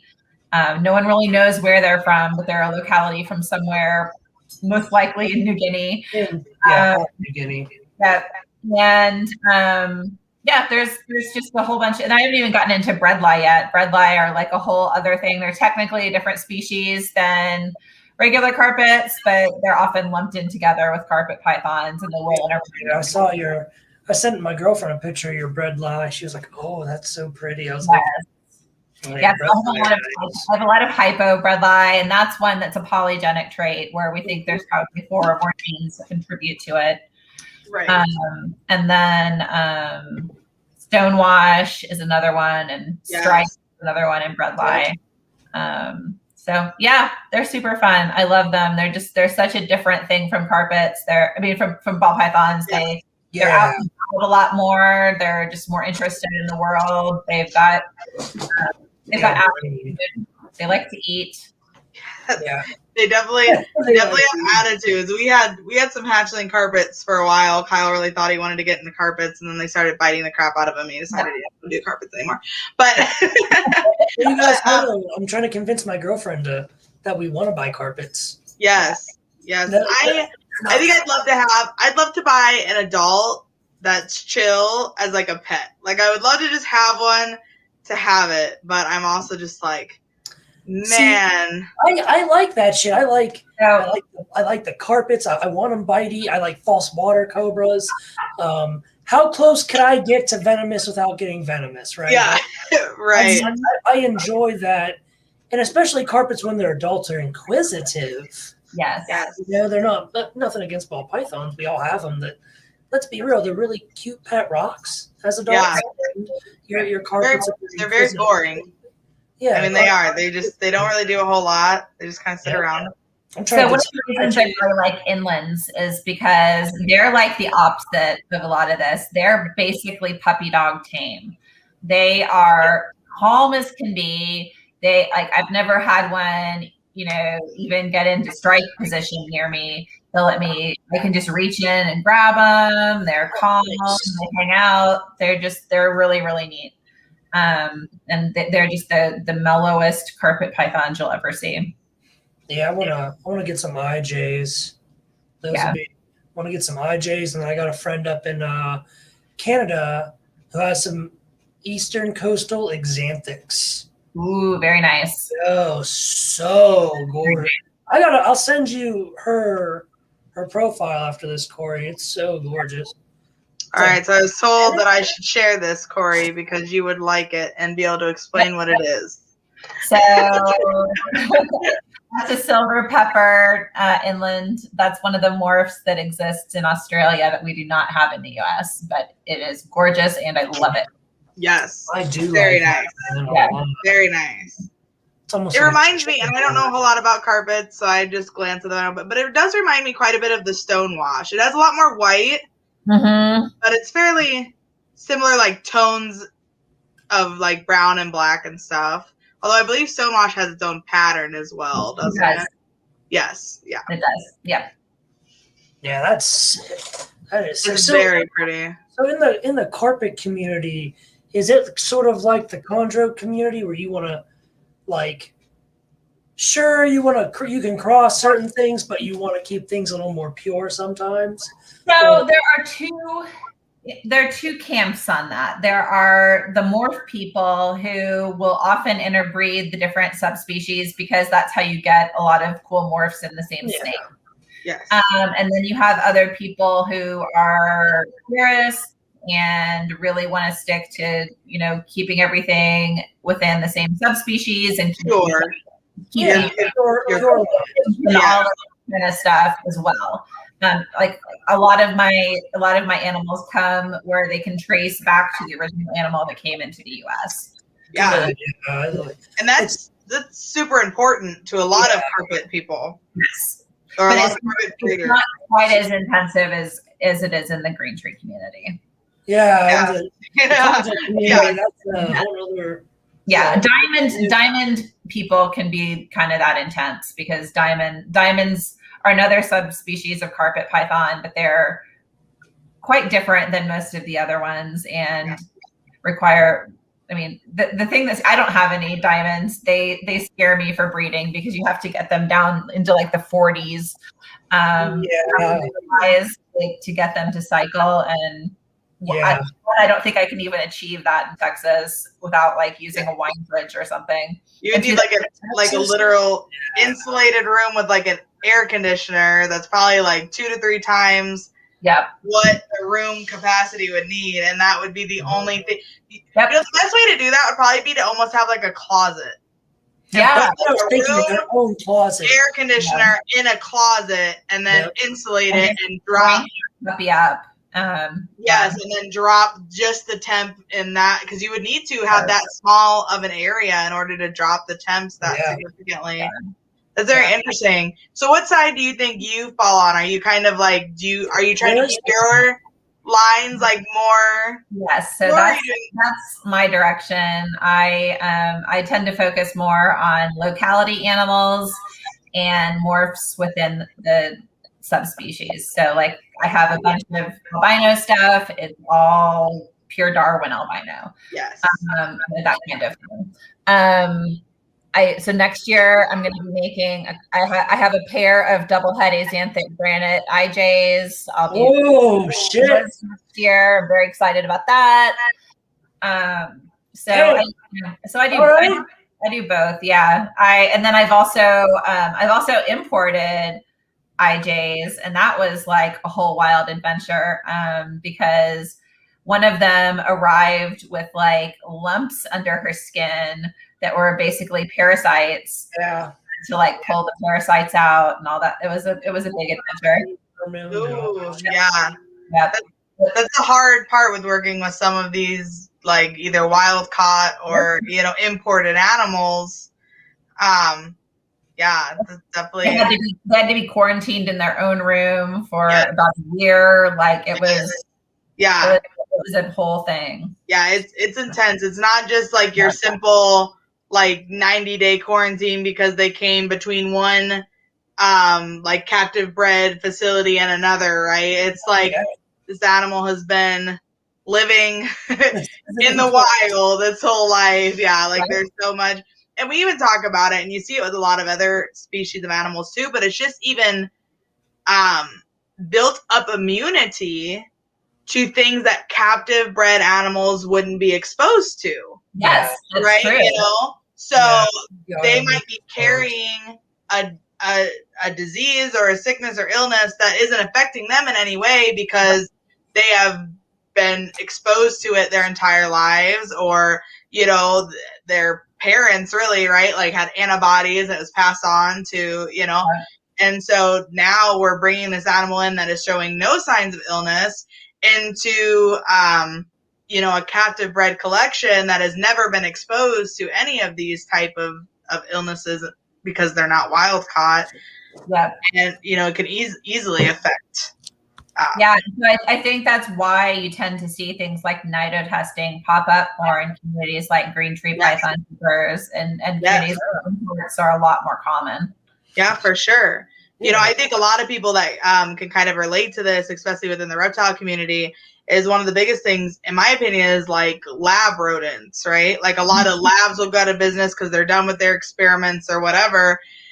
And you hear of people like that are feeder breeders, and they're like, oh yeah, I'm going to buy up all these mice for $1 a piece, and I'm going to get like 2,000 mice. Oh yeah, it's so or I'm going to get them for 50 cents a piece because the lab at this point just wants them gone, right? They're done with them. They're done with their experiment. Well, this is an animal who's been raised its entire life in a 100% sterile environment. Yeah. It doesn't the have second that rodent leaves the building, you could have the cleanest, most healthiest rodent collection. But as soon as it leaves and it gets put into a rodent collection, they just like within 24 hours, they all die because their body has never been exposed to anything. I mean, no bacteria, no viral, nothing, its whole life, and its system pretty much just shuts down, right? So we're not talking about it on that grand of a scale, but it's kind of the same idea when you're talking about wild caught to captive bred animals. For sure.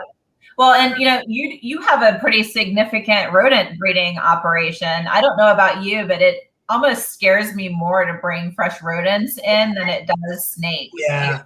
Yes. Yeah, same. So many zoonotic diseases out there, and different collections will have different things. And your animals might have built up an immunity to something, but someone else's animals haven't. And it's so we actually are in business with a friend of ours for our rodent facility, and so we actually merged our two rodent facilities together when this happened, and we're very fortunate that all of our original feeders come from pet lines. I used to breed pet rats before I bred pet reptiles, and so most of my animals have a really good immunity. They're really built up because we bred for health, right? This is something you're going to be selling to someone as a pet.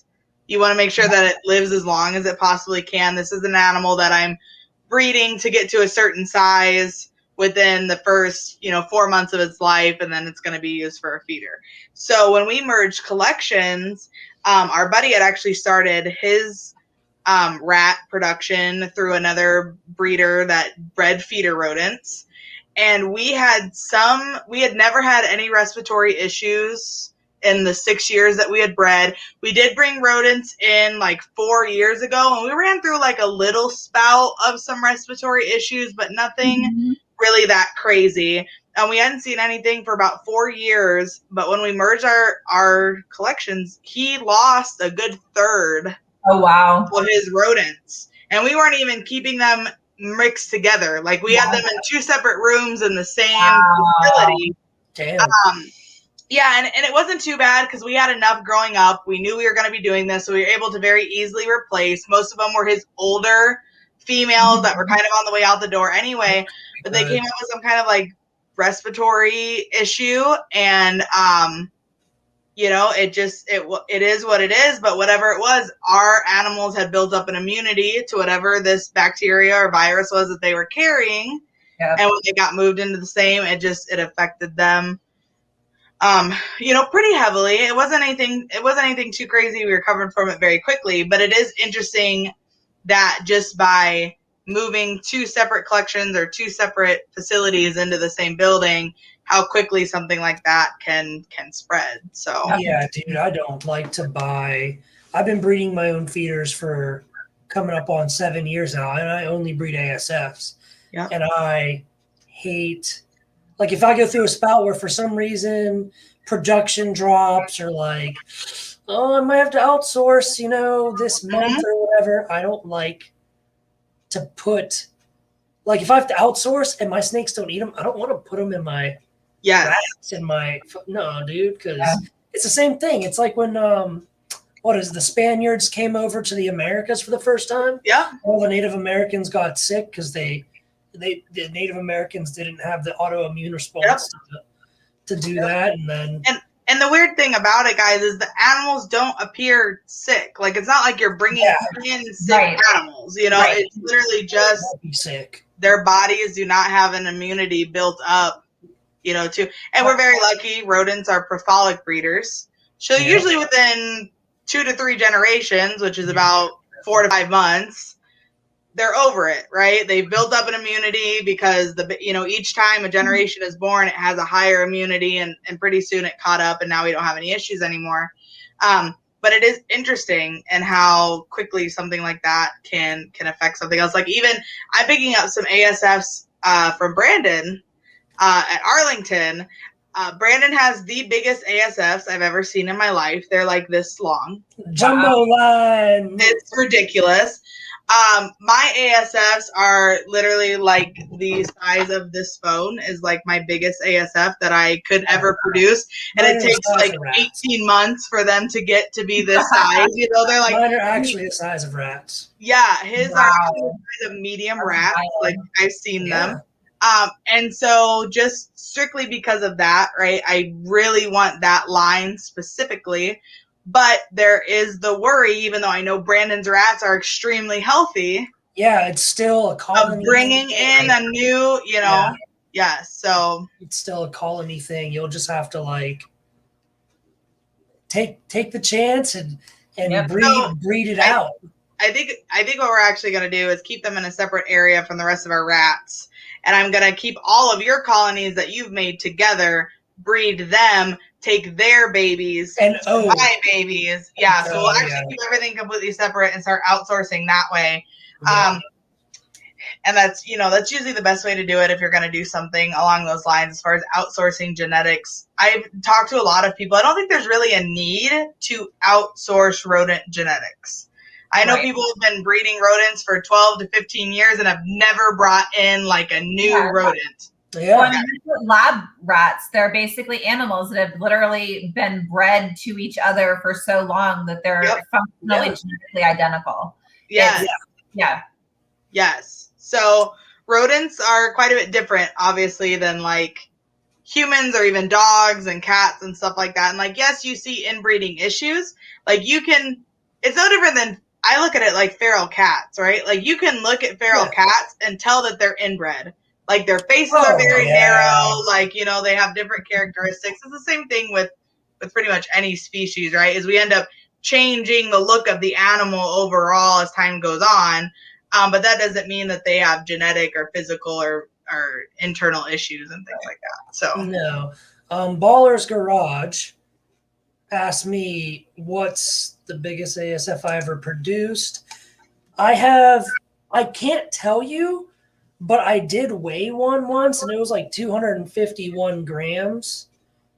And so I have a ball python, a female clown. Even in the off season, like not breeding, she's probably 3,600 grams. She's just a little over 6 feet long. Like she's in a Freedom Breeder 70, and she makes it look small. So, like, she's a big girl. Breeding, she usually gets around 4,500 grams, and she's a disposal. She's a disposal, dude. She'll eat those huge ASFs. Like that's where they go. I mean, to be honest, I might be able to even feed her a rabbit. I wouldn't, but she's that big. Yeah. So that my ASFs match that. Yes. I just I had got lucky to get that line off these people that I know. The guy is a retired Army, and he breeds the snakes, and his wife breeds the rodents. And I don't know how it happened, because I bred mine to be nice, to not bite me. Like, you could see videos on my Insta where I just shoved my hand in the tub, and with a mom with pinks, feeding pinks, and I don't get attacked or anything. So I bred mine for personality. They bred theirs for size. And so then I got theirs and I started crossing, and now I have these really big pet-friendly African soft fur rats. That's wild. That they're just feeders. That's it. Wow. But my snakes are bigger and brighter. Yeah. Kori, you have ASFs. I do, and I've been progressively adding more and more and more and switching to more and more ASFs just because I can produce more feeders in the same amount of space. That's great. And I have space limitations on how much I can really expand my rodent stuff. And they do. I have most of my holdbacks eating ASFs. I have a lot of my breeders eating ASFs. All my breeder males eating ASFs. And I really like that they don't get too big to feed to a ball python. Because I have my Papuan pythons now, and they can take retired breeders, but even my carpets, like a retired breeder rat is usually too big for them. Yeah. Yes. And so, yeah, absolutely. Yeah, when you get up to, you know, 1.5 pounds, 2 pounds for a retired breeder male. Yeah, dude. You know, that's a big piece of meat. Yeah, that's a big meal, you know. And I've never fed anything quite that big. I do have some boa imperators, and I've got one girl who's pushing 9 feet. And yeah, she's huge. And she'll take a couple good sized males here and there every once in a while. And then I actually have a male who is right there with her. To be completely honest, he was like my first ever boa purchase, and I bought him as a red tail. He's not a red tail. But I do have a hunch that he might be like a BIBCC cross. Oh. And so I do think maybe that because he does have a super red tail. I mean, even for a BI, but it's not red. You know, it's not BCC red. So I do wonder if that's where he gets some of his size, because he's probably pushing 8.5 feet at about 5 years old. So I think he's probably pretty much done growing for the most part.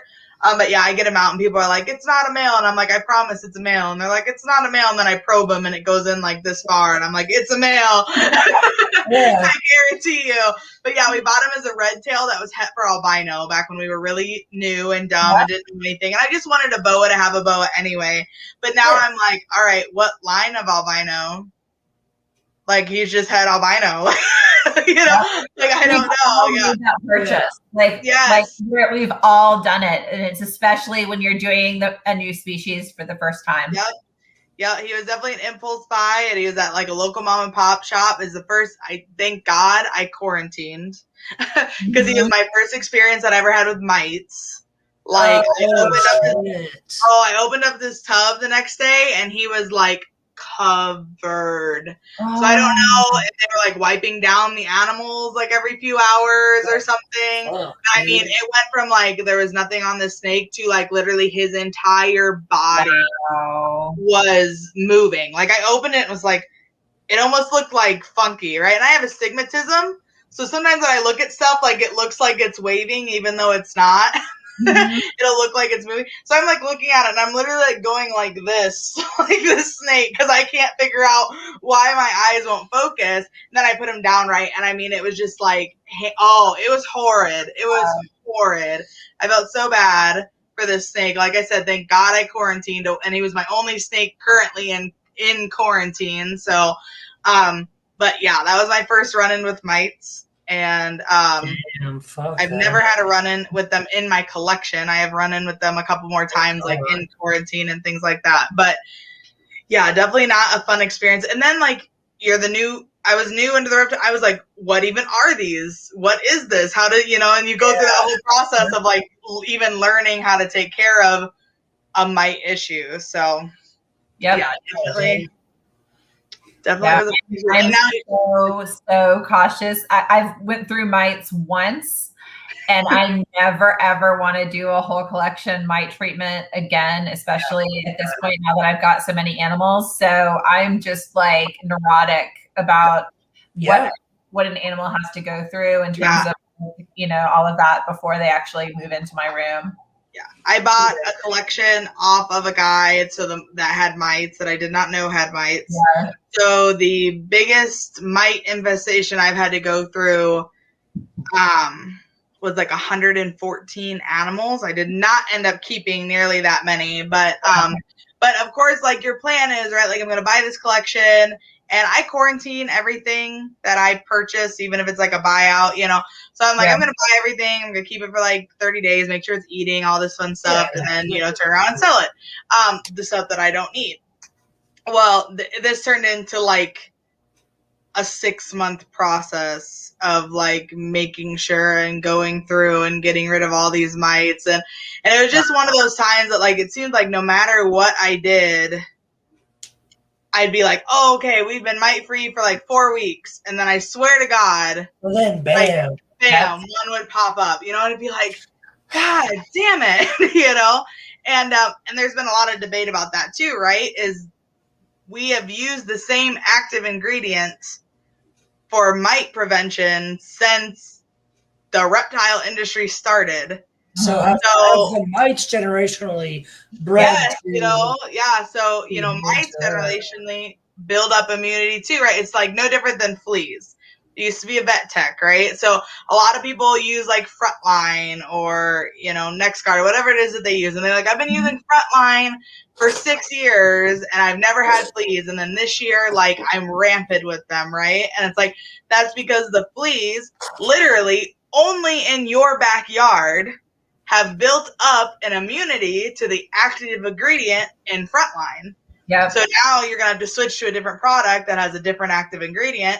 You use that product for 4 to 5 years, and then just the fleas in your yard will build up an immunity and will continue to go through this cycle. So on and so forth, yeah. And so on and so forth. So that's actually why people recommend like every 2 to 3 years to switch up your flea product. For people that didn't know, but we do the same thing with horses. Like horses get dewormed every month, right? Like they're outside eating in grass all the time. Internal and parasites are huge. And most of the time, horses are such large body that it really doesn't affect them too much anyway, unless they get like a really bad case.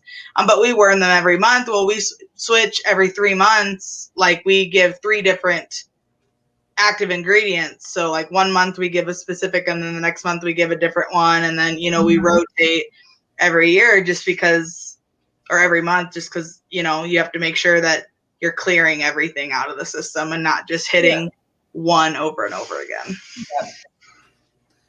Yeah, dude, that's fucking a lot. So let's get on a positive topic. Yes. Just fuck mites. So, okay, Kori, I love the semi-arboreal type snakes, right? Because you get to make little purchase for them and get real creative with that. So what is like because you have a green tree, right? You have one, or you have I have 2, but I'm very new to them. I've only been keeping them for a couple of months. Okay. So, but I see, obviously your snakes that need purchase have purchase. So what do you think is like the best thing or the funnest thing you can use to make a perch out of, Oh gosh, so there's so many different ways to go on it. So for like little green trees, a lot of people make various things out of coat hangers. There's all sorts of ways that you can cut coat hangers and make little, perchy things. I really like, so David Brahms, who's one of the green tree breeders, he has a company called Specialty Enclosure Designs, where he 3D prints perches that are designed to fit in various different tub sizes. And I love those. And so I use those a lot with my little ones. The other thing I'll do with my hatchling carpet pythons, I just get garden fencing and cut that. And that works really well as a little top for them as babies. And then for my bigger ones, I'll make perches out of PVC. And I'll just, buy ridiculous amounts of PVC at Home Depot and have old men asking me questions about my plumbing plans. I could totally see that. Mind your business. Being a woman, I would say something so raunchy, like, this fix my urinary tract infection. What do you think? Oh, I could see that. I could totally see it being men with like the best intentions too. That are like, yeah. Why are you planning on digging like 100 feet of, of piping for your for my snakes? But then some people will do like manzanita wood branches or that kind of things in their enclosures. Some people get like corner shelves, like you'd use it for furniture and decorating your house, and they'll put those inside their cages. There's just all sorts of various things people do. There's a lot of options depending on how natural you want it looking versus how just, bare bones and functional. And yes. I tend to go, because I have a lot of them, I tend to go in the more bare bones and functional side. Easy cleaning, easy mobility, easy, yes, yeah. Yeah, when you're breeding something, that's just sort of the way to be. You know, it's most cost effective as far as business goes. Time is money, and like Liz, you both have just said, like, fast cleaning, fast everything, and you know, it has to be some sort of assembly line routine type deal where it's like, okay, this snake, and this snake are all the same, so I can bam, bam, bam, quick, easy. No, that's what's up. I'm gonna get real creative with my purchase now. Yeah, Brandon, we've talked about in past videos how valuable like convenience. Oh God, yeah, that's just like next level displays. Yeah, exactly. The convenience, you know. Yeah, and I've talked about like the Freedom Breeder and now even ARS racks having the removable toppers.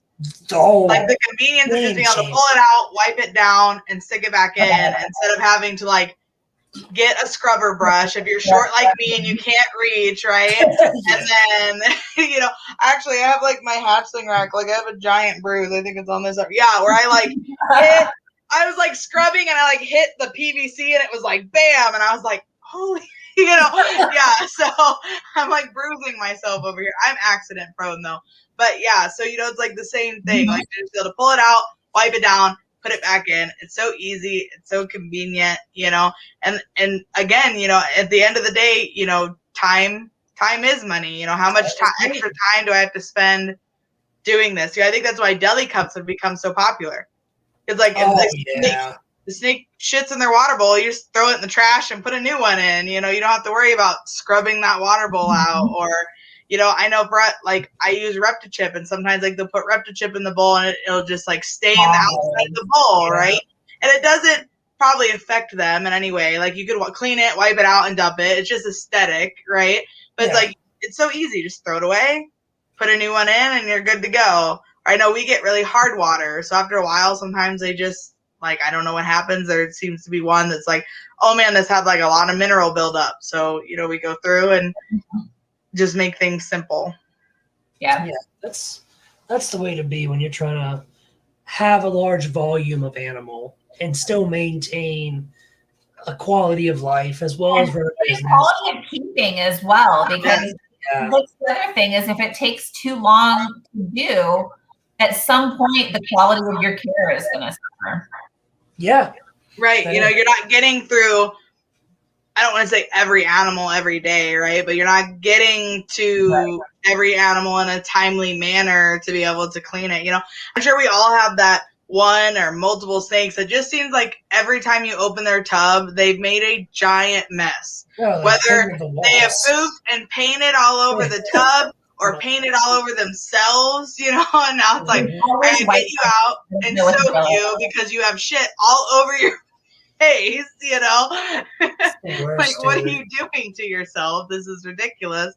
But, you know, we all have those that it just seems, and those are the ones that you're like, gosh, you know, every day I'm having to clean you out. It's like, imagine if every tub you did was that inconvenient every time you had to clean. It would just take forever. You'd have to downsize your collection because, like Kori said, the quality of keeping would not be up to par. And when your animal suffers, then they ain't breeding. You're not making money. And like I run a business, right? So if you ain't paying rent, like, you gotta bounce. You know what I'm saying? Like, later, nerd. And I also feel like, and this might just be kind of personal, but it's almost like discouraging to know that every time I have to walk into my snake room, there is something that needs to be done. You know, it's nice to have those moments where you can just come in and enjoy the animals without feeling like, I really need to do that, or I really need to get this done, or this really needs to happen. You know, this is supposed to be, you know, whether it's a business or a hobby, we do it because we love to do it. There needs to be, at least every once in a while, that moment of just walking in and being able to look at your racks and look at your animals and enjoy being in that environment that isn't like, oh man, here's my to-do list of 80,000 things that never gets done. So I'm a big fan of keeping a few animals that you keep just for the joy of having around rather than breeding, because I think that helps keep you rooted in like just the joy aspects of getting to be around these animals, because it's not so much just drudgery and how much have those. and that kind of thing. That's one of our questions, so we might as well ask it now. Yeah. What do you keep just for fun? Yeah, so the lychee that you guys saw, that's a just for fun animal. I have one of them. I'm about to start putting together like a little bioactive setup for it. I love bioactive. I have no plans on getting any more. I just like having my one. I have 2 crested geckos that are in my son's room, same kind of deal. And then I have a couple of king snakes that are just around, not really doing anything. And then I've got my 2 green tree pythons. I'm not really planning on breeding them. I just always wanted green tree pythons, and they're cool. Me too. Awesome. I just want some to have. Yeah. I have several species. We're kind of moving more towards that. To be completely honest, our end goal is to open something almost like the Reptarium in a way. Like, I would love to have like a showcase collection of just like cool animals. I don't think I want anything nearly that extreme. I mean, he has like a lot of different species that he keeps, but since we're Royal Reptiles, we want to have like the building that has like mainly our breeders, and then we just want like I say small room, but it'd probably be a pretty big space, but a relatively small collection. We're gonna call it the vault, and I'm gonna put like a safe door on it, and it's literally just gonna be like a room that you walk in, and it's gonna look very professional, like zoo quality, and just have like a few of these really cool different species. Like we have our Asian water monitor right now. That we're working on that cage for. So, but yeah, just again, those animals that you have just to have. Yeah, I got a fucking Indonesian blue tongue skink. Oh, cool. Just found out it was a boy today. No. Yeah, I thought it was a girl. And it's like a wild caught, like import, right? And he shed some sweet sperm castings all over his food bowl. So that's how I figured out it was a boy. There you go. I have a long-haired albino guinea pig and a chocolate pygmy hedgehog as well as my 2 pit bulls. And I've also had chinchillas and shit like that in the past too. But yeah, I feel you there. You need that sort of like refreshment, like I love taking baby shampoo, and I call my hedgehog my cactus rat. So I'll put my cactus rat in like the sink, and I'll take her little pink, she is a girl, I take her little pink toothbrush and I clean her spines with the baby shampoo, and she's just like, that's adorable. Yeah. She's so damn cute, man. It's a good time, it's not work, it's enjoyable, so I feel that. I also, Kori, I just sent you a link to my girlfriend's page. She will hook you up with everything bioactive. Yes. She is, to check out her page. She is like the bio queen. She'll hook you up with all the bugs and plants and that's great. Straight all that bullshit. You'll meet her at Arlington. Yeah, great. Thank you. Oh yeah, no problem, dude. So what about you, Kori? Do you have any fuzzy pets or just reptiles? So I have 3 dogs and 3 cats. And I also have an African gray parrot. Oh my gosh, that's so cool. I meant to ask you about the parrot. Yeah. So he is ridiculous. So he loves talking to our Amazon Alexa and getting her to do things. So he has her randomly turn off all the lights in the house, and he has her turn on music for him, and he'll throw a little dance party for himself. He tells the dogs to go to their crates, and they do it. Oh, that is so awesome. That's so funny, dude. Like, runs the house then. He opens up the door to call the dogs back in after they've been out in the yard, and he'll like whistle for them to come in. He's just, he says things in my voice and my husband's voice and various kids' voices. He likes to do like cell phone rings. He's a oh man, he's like a little terror, but awesome. Yeah. Like, that is so awesome. I could totally see myself falling for that all the time. Like, I'd get like he'd do like the notification sound, and I'd be like, God damn it! Yeah, or he'll do like the dogs barking, and you're like, who the fuck is barking? And the bird. That's funny as shit, dude. Or like a kid yelling "mom" or that kind of thing, and I'll be like, who just called for me? Oh, it was the bird. That is awesome. Yeah, the Alexa thing is hilarious, though. Yeah. That's funny as hell. That bird runs out of the house. Oh yeah, he does. Yeah, he does. Is he like got free reign, or does he have like his? No, so he's in his cage most of the time, but he'll come out for a while every day. Okay. We don't clip his wings or anything, so he's flighted. He'll take off and fly around. He's not graceful with his landings, so yes, most indoor birds aren't. Unfortunately, they just don't have the muscle, and pretty much they're not flying all the time. Yeah, so. He's figured out that he can fly and land on blinds pretty well, and so he likes to do that. He can grab on the blinds, which is great until he decides to chew on the blinds. Yes. Yeah. I used to have just a green cheek conure who was my baby, but we had him, and we have an old house. It was built in 1990, so we had the crown molding along the ceilings. Yep. And he found out very quickly that he could like dive bomb the dogs and cats, and then grab onto the crown molding at the top of the ceiling, like dive on off again. Then you go back and you grab on it. So some acrobatic shit right there. Yeah, he could do that. I was the only person that he liked, like out of the whole house. He followed me around like a puppy everywhere that I went. And we're very fortunate that we have 2 amazing dogs, and both of our cats that we have 3 now, but at the time we had 2. We have our 2 cats were bottle kittens. They both were. We raised them since they were very young. And so I can literally they're like children. Like I can snap at my cat and they will like halt in their tracks and look around and be like, what did I do, Mom? Like I didn't mean to do it. Yeah. So we were very fortunate that I was able, and I was home most of the time, so I was able to have him very free flighted even when we were home, and he knew it. Like he knew the other animals weren't allowed to mess with him, so he would like poke that bear like constantly. It's almost like the youngest sibling, right? Yeah. The youngest sibling would poke, and then the oldest sibling would do something mean. You'd be like, be nice to your younger brother, So it was very similar to that, where like he would patronize the other animals, but as soon as they would like stand up or turn around and look at him, I'd be like, don't go near the, don't go near the bird. He's smaller than you.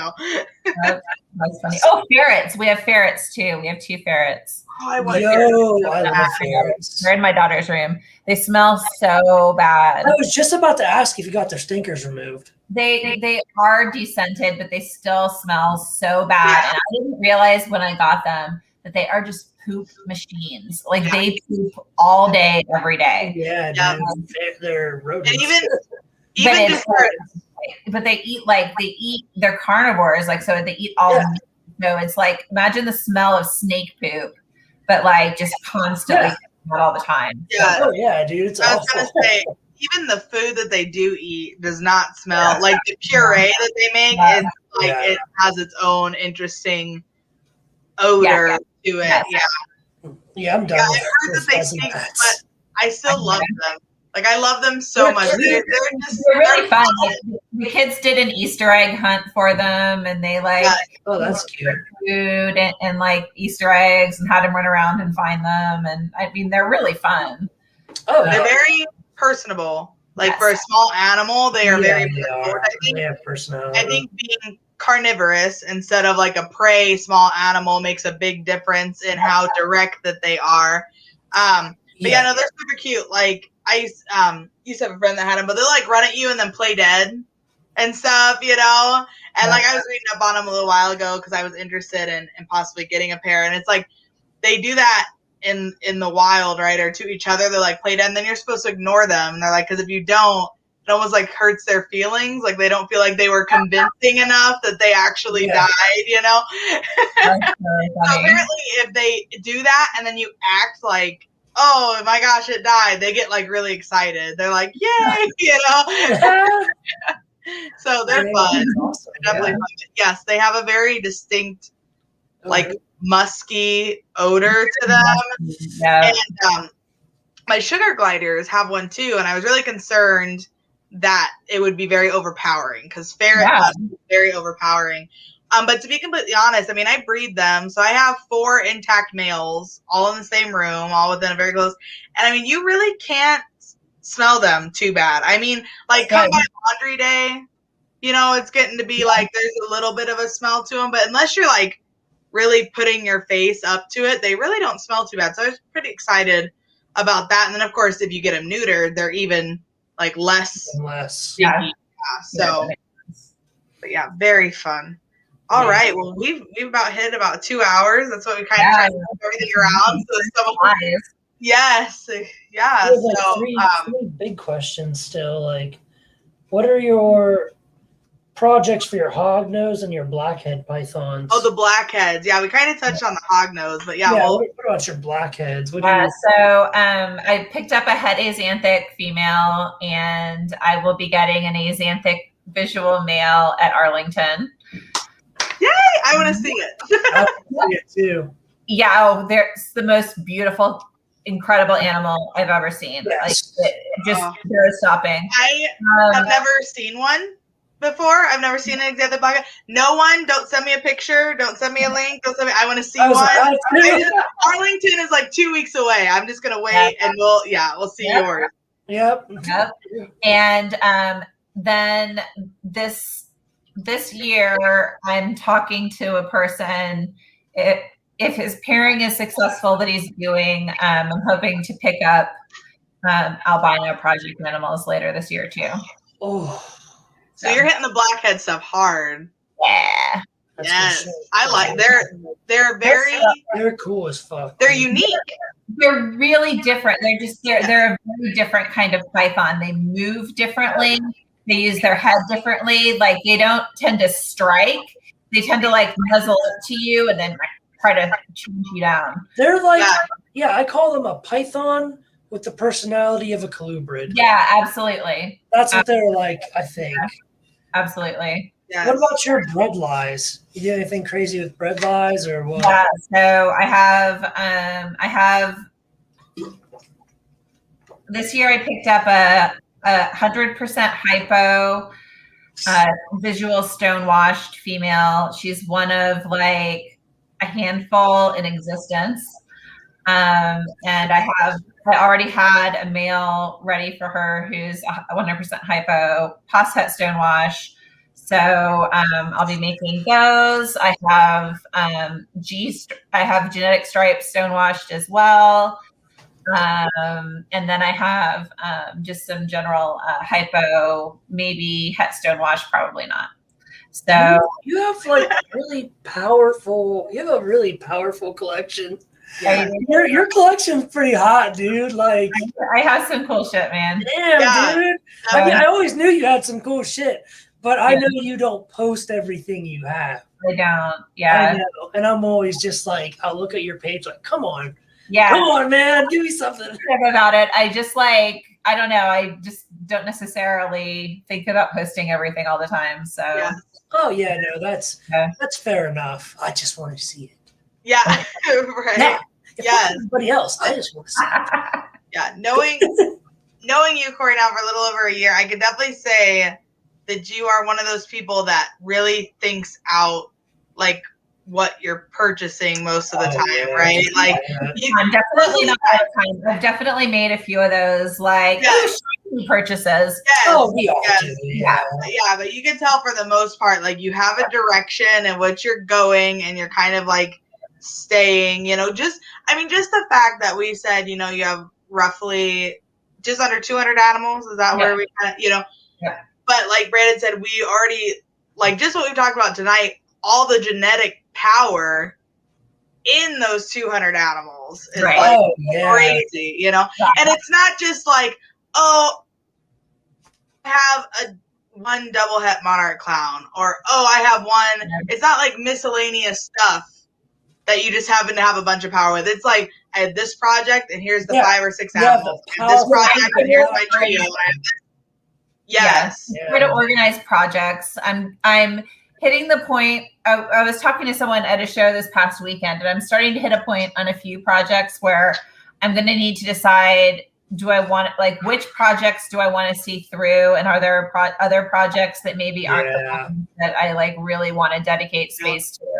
Because, you know, particularly on the double and as you get into triple recessive projects, you just easily start taking up so much rack room. The holdbacks. Yeah, with the holdbacks, man. And you know, and we've talked about that previously too, right? Like, you have to think about that, especially when you're working head to heads.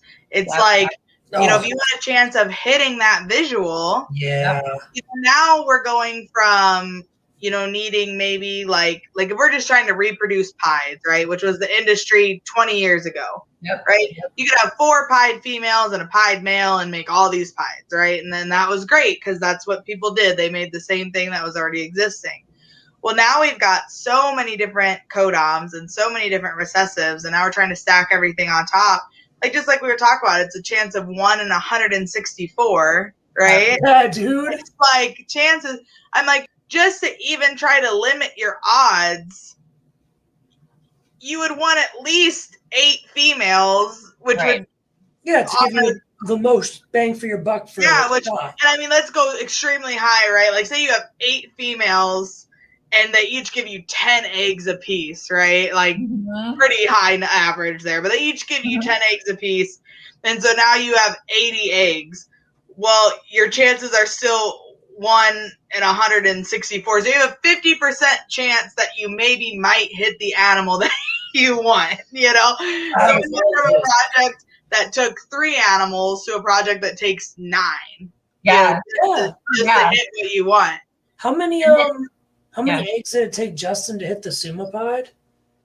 Wasn't something ridiculous? It was it was some years. It was like 218 eggs. It was like 5 years of clutches. Yeah, it was like something ridiculous. Yeah, it was so much so that they started saying that, like, you couldn't hit a sumapide. Like, they were like, mahogany must be on the same allele as like pied, and so you can't hit a super form, you know.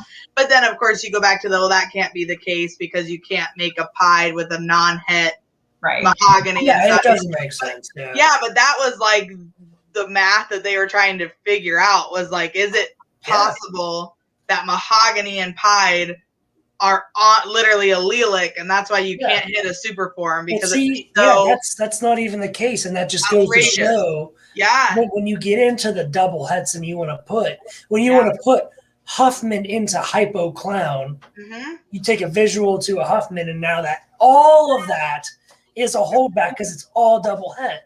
Yeah, it's like, dude, that's what you're really hoping for, right? Say you get a clutch of 7 eggs, you hope you hit a 2.5, you know, right? So you're hoping this, and so that you can literally hold, and then you hope that 2 of those females happen to have Huffman in them, right? And then maybe 1 of the males would have Huffman, and now you're holding back probably 2 to 3 females, and so you're selling 1 to 2 girls, and then you were selling 1 male, you know, so you have, it just now. We're going from collections that we could do the same thing as 25 years ago, but they're 3 times as large because just like we said, we went from having 3 animals to a project to having 9 animals to a project just to try to make the odds a little more capable, really. So we've gone from, I'm still only working with the same number of projects, but I need 3 times as many animals as what I needed, you know, to begin with. Yep. Which means 3 times as much space, 3 times as much rack, 3 times as much equipment. And I'm out. Like, you know what I mean? Like, it's just, it's too much space. Yeah, dude, it's rough. Yeah. Pick and choose that battle. And that's where I'm trying to condense, because Brandon and I both have 7 recessives. You know, I'm trying to condense them down to almost like the recessives that all go together. Right. So like we said, clown and pied pretty much go really well with anything triple, you know, but it's like clown, you know, clown monarch. All right. That's cool. Clown pied. That's cool. Clown hypo, clown DG. So you almost want to keep your double recessives to where they're at least crossing over with one other double recessive project, you know? So if I want to, I can take this male and throw it to another double het project because I want this codom in one of those recessives that's visual, and then there'll be pos het each side of the codon product. You know, you don't want to try to keep your double recessive project so separate that nothing overlaps, because then it's really hard to start bringing the codoms from other projects into your new projects, because then you start working with everything as 50% het these 4 things. Yeah. Really, you want to be trying to hit visuals at least one visual recessive on top of it, so that you can not keep back so many pos hets. Yeah. Right? That's the big thing. Right? Is eventually you sell so many like normal looking males. Yeah. And that's the other thing, is like how much like kind of junky cast offs do you get like in the process of trying to hit those animals? Yeah. Definitely. If you're 66% and you're 50% normal looking byproduct. Yeah. Just, and I mean, yeah, you might get the right one person to take a gamble on an animal, but yeah, you know, if you produce 10 of them, you're going to find 10 people willing to purchase a gamble, because even normal as a pet. Yeah. Right. Because even if it comes down to it doesn't even really come down to a price thing, in my opinion. It comes down to a state of mind from the breeders. The people that are going to be interested in that animal, that is even if it has a couple codons on top, right? Say like it's a pastel, say it's like a firefly, pos het 4 different things, right? Mm-hmm. Your big breeders that are going to be interested in those 4 hets are not going to want to take that risk. They're going to they'll spend the money to get 100% double het, 50% those other 2 or something, you know, because they want to know for sure there's at least 1 head in there. And then your people that are looking at it as like a pet thing, I feel like almost get confused. Like you say it's a firefly and it's a quad het this, and they look at all of these things and they're like, I don't know what that is. I don't know what that means. So they automatically add value to them. Yes, they automatically assume that it's more expensive, even if it's not. Like I might be charging the same price for a firefly pos quad het as a firefly with nothing, right? But they're automatically going to assume it's more expensive, and it's just confusing. Like think about I hate to say this, but like think about a product you buy at a store. If you look at the package and go, I don't even know what this does. Like you put it back on the shelf and you keep walking, you know, for the most part. You got your people that are like, no, I want to figure out what this is. But yeah, so I think in the long run, you just end up either confusing people, or the people that would be interested in it aren't willing to take that gamble all the time. Yeah, I agree. I think I stop at like 66. I'm like, it's a 2/3 chance it'll prove.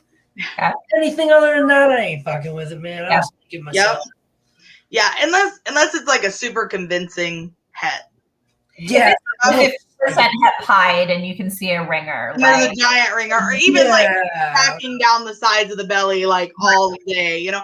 Yeah, I've even seen some het clown stuff that I'm like, I'm pretty positive that that's gonna prove out to be het clown, you know. But even then, those are like the main 2 that I can think of. I've seen some pos het exanthic stuff that the exanthic almost seems to kind of, it looks gray through, like it, you know, like it gets a real like odd tone to it. But again, that's just the puzzle I picked up is pos het. I'm pretty sure it's gonna prove. Which is awesome. You know, then you have like hypo and DG. I feel like, which are just, it's a shot in the dark. It's either gonna prove or it's not. My het DG stuff is like a tone. Hold on, damn it, it's in shed, isn't it? Hold on. Fucking duck. Hold on, I have another one. And it's like, don't worry, I got more. I got more het DG stuff. Don't worry about it. No, that one's in shed too. Oh man. We'll have to show it off next time, Brandon. I'll remember. I have. That was a double het DG clone, double het DG pied females. but they're a shade. So I want to show them because they're normal. So we all know what color a normal is. Right. They're a shade like more gold. Like my heavy stuff is like more golden. But I'm not saying that's a marker, but that's just what you're seeing in it. Yeah. I also believe that there is a Het Monarch marker. I'm pretty confident in it, but this year will be my first year producing 66% hets. Yeah. So hopefully I hit a good male, and then next year I can prove out if, and then kind of start gathering more data on proving that out.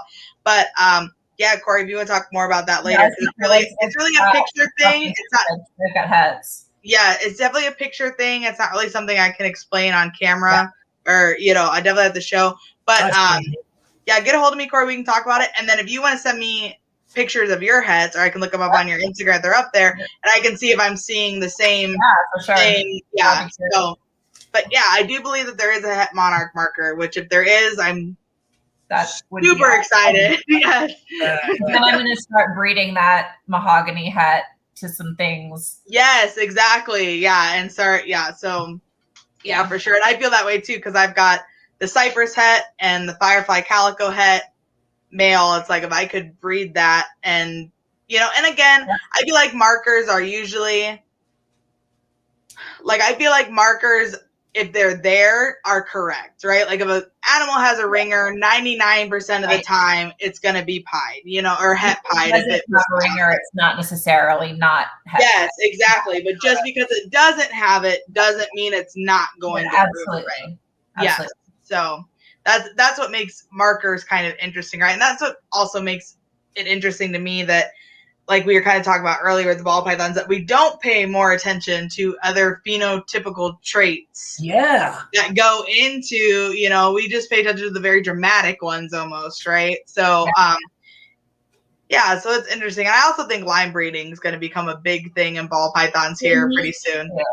Yeah. It's we have Noco Special, Barnhart Black Pastel, black pastels are sick, dude. Yeah, just to name a few off the top of my head. I have an amazing, actually went to David, I have an amazing KRG Barnhart Black Pastel. That's 100% het for pied. And this thing is black and orange, and then it has an orange ringer that goes all the way. Yeah. It's pretty insane. Orange, yeah, they're super orange. It's crazy. But yeah, I think and even like the Gold Blush Mohave, which now they're saying Gold Blush is actually its own gene. They've actually isolated it, but it's still in like the Gold Blush Mohave line. A lot of them carry it. But it'll also be interesting to me to see if that becomes a thing as we start paying more attention to like Barnhart Black Pastel.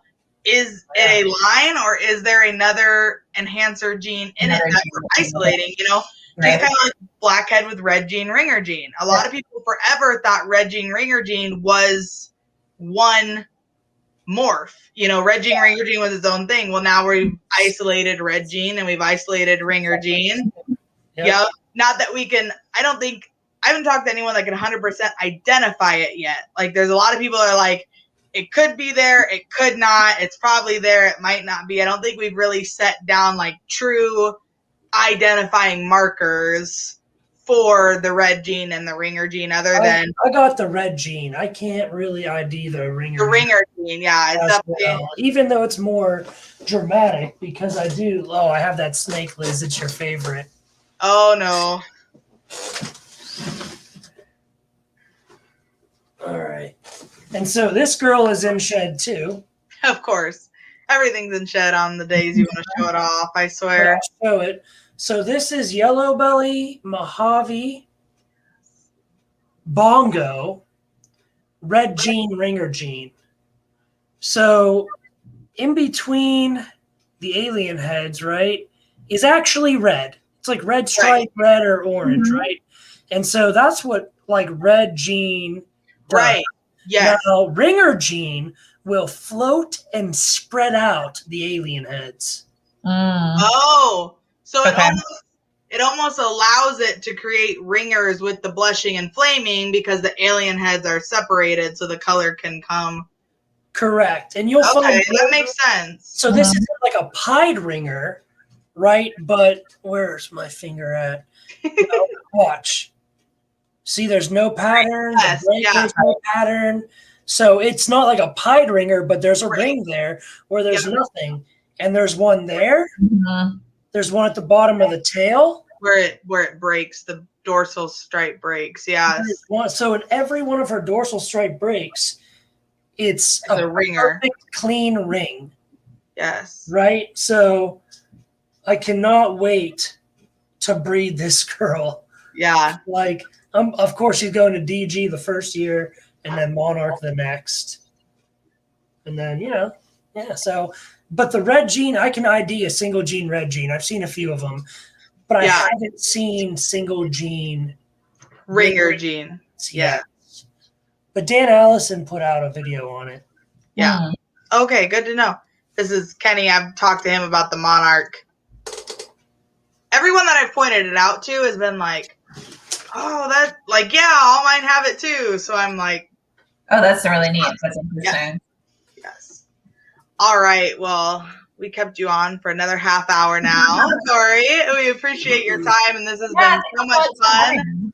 Yes, I enjoy, like we were talking about earlier, we love talking about like the carpets and the red lights and all the different species that you keep other than the ball pythons, as much as ball pythons are all near and dear to our hearts, right? Absolutely. So the last thing that we do before we have everyone hop off is we do just like a little fire round of questions. So it's just kind of like the first thing that pops into your head. All right, so I'll start off, and then Brandon will go next. So how do you pronounce? Is it caramel or caramel? Caramel. Yes, I got another it's not one. Caramel? Caramel. You don't say caramel? Yes, I got another one. Damn, I thought you for sure were a caramel person. All right, what's the next one? What's your 1 rep max on bench?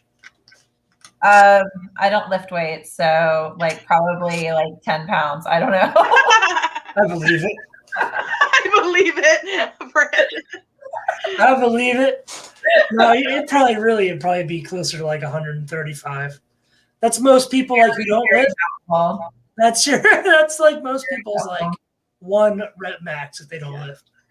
Kori's like, no, not even. No, I lift a carpet python. How much does that weigh? Pounds? No, I think. All right. If you could feed 1 reptile, what would it be? 1 reptile. It would be. Oh my God, this is hard. Oh, come on. Damn it. It would be my Papuan python, one of my Papuan pythons.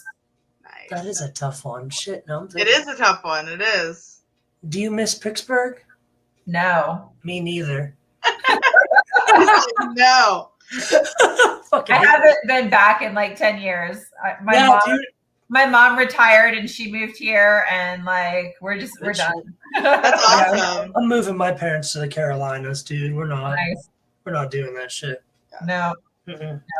All right. What are your long-term plans for Kori Martin Reptiles?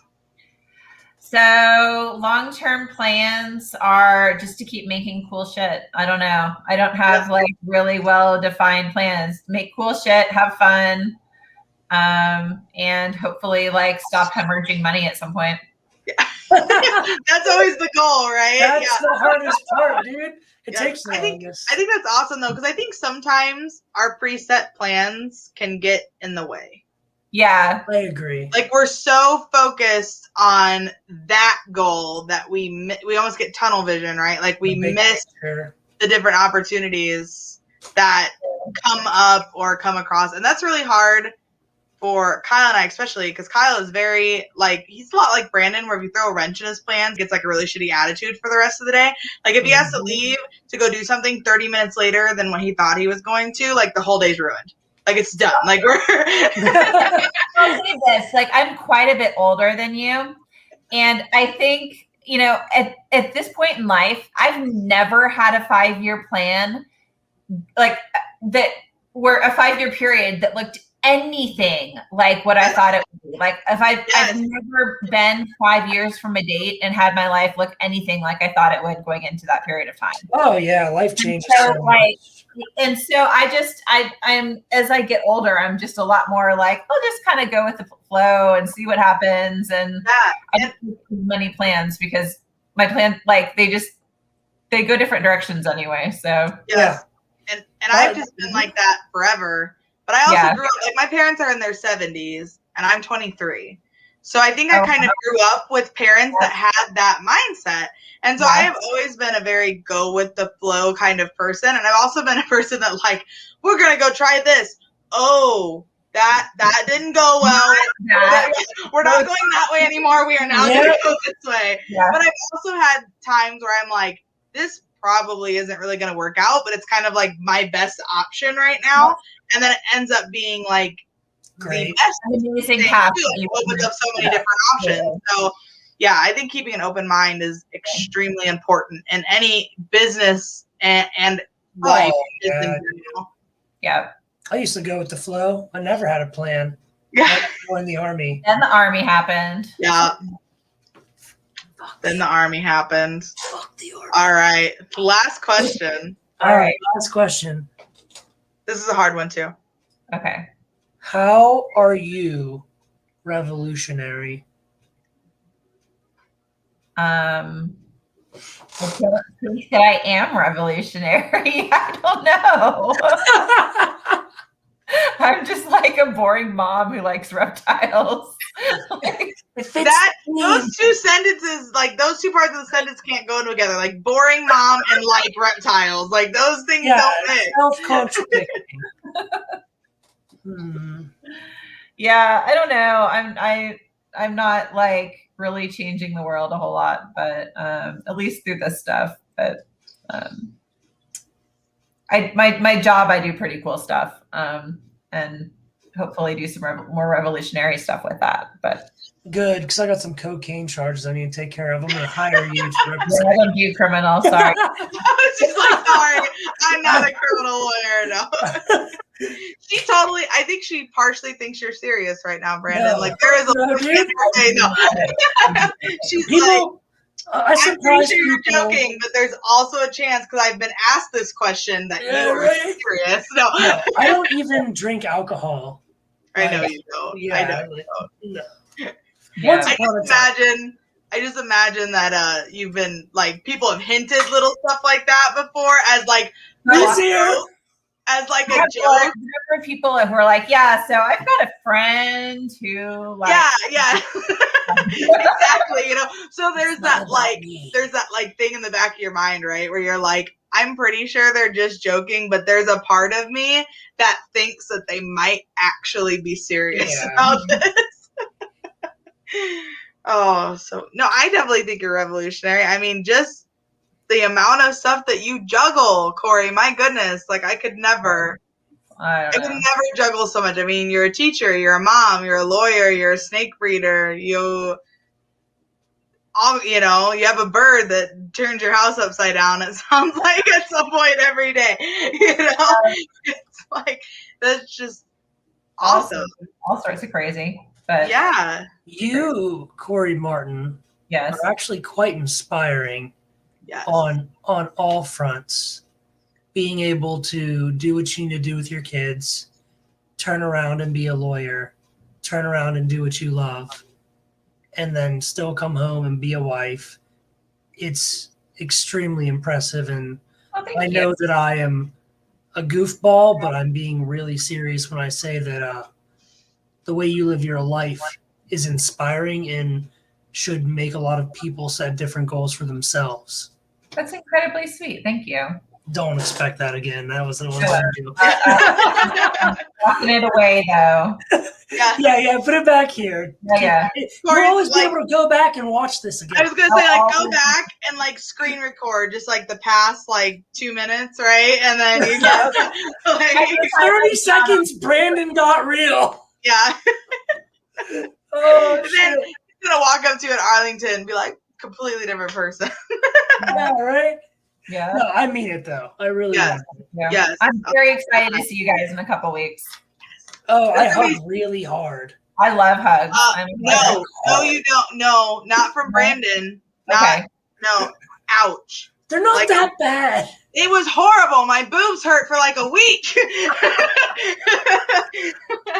Brandon goes over. He's giving me a hug. He like grabs around and just picks me up and like goes like this. Grab out of me, and I literally squeaked. I was like, like there was literally no airflow going through my body at the time. I won't lift from now until Arlington. Thank you. Please don't, because that's what I said. He's like, I'm like, hey, you got to give me a hug before you go because I'm a hugger. And Brandon just turned around. I was like, and I was like, yeah, no. Ouch. I think this comes from like Kyle's not a hugger.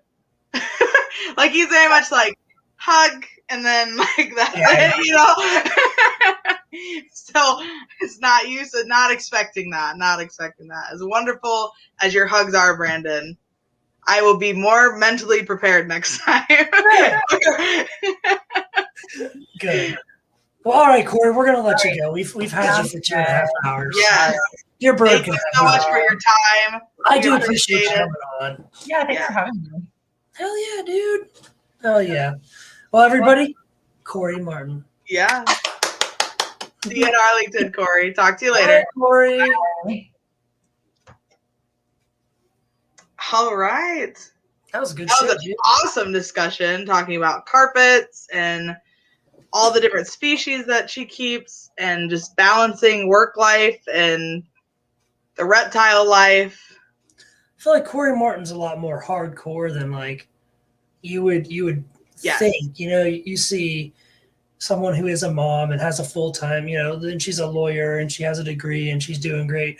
And then you get her into talking about, you know, localities and feeding schedules and projects, and she's a pretty hardcore snake breeder, and that's badass, dude.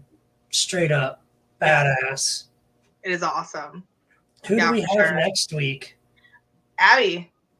Oh, Abby Patton. Yeah, we got Abby Patton. She's going to be joining us to talk about the life of a zookeeper, pretty much. She's been a zookeeper at multiple different zoos. I know she's been at Memphis. I know she has her alligator wrestling license from the St. Augustine Alligator Farm. She's now currently head zookeeper at Yellow River Sanctuary in Georgia. And so that's a really cool story too. I won't get too in depth because it is kind of a heartwarming story about how that family. Think about like we bought a zoo. That's pretty much the family that like bought this zoo. It's really a cool story. And they have plans to rival Atlanta. Like that's how big they want to make this zoo.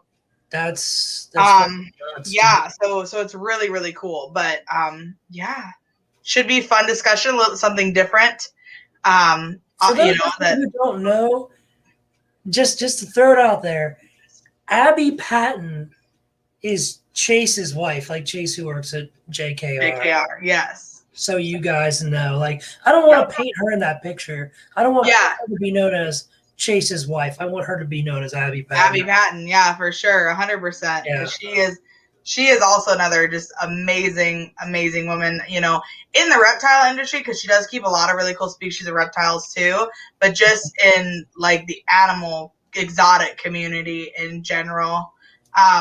She's hand raised everything from like ringtail lemurs to kinkajous to. Oh, I love her little kinks, dude. Yes, yeah. She just all kinds of crazy animals. She's pretty much worked with every animal you could imagine. Like I know she was head giraffe zookeeper, I'm pretty sure, at like Memphis, and I'm pretty sure she's worked with big cats in the past. I believe she's interested in getting her HOTS license, which would be really exciting for her. She has her Falconeer license. That's my next step. When we were talking about birds, I'm taking this room and making it a 3-piece aviary. Yes. And I'm getting a falcon, an owl, and a bat. Yes. For sure. Yeah. So should be really fun. Should be really interesting discussion. You guys, if you have any questions about like exotics or conservation materials or anything like that, please send them to either me, Brandon, or the Reptile Revolution Instagram. Yeah. And we'd be more than happy to put them out there. This is a girl that has so much knowledge. We could probably have her on like for hours. Forever. Yeah. And she still wouldn't she's an actual professional.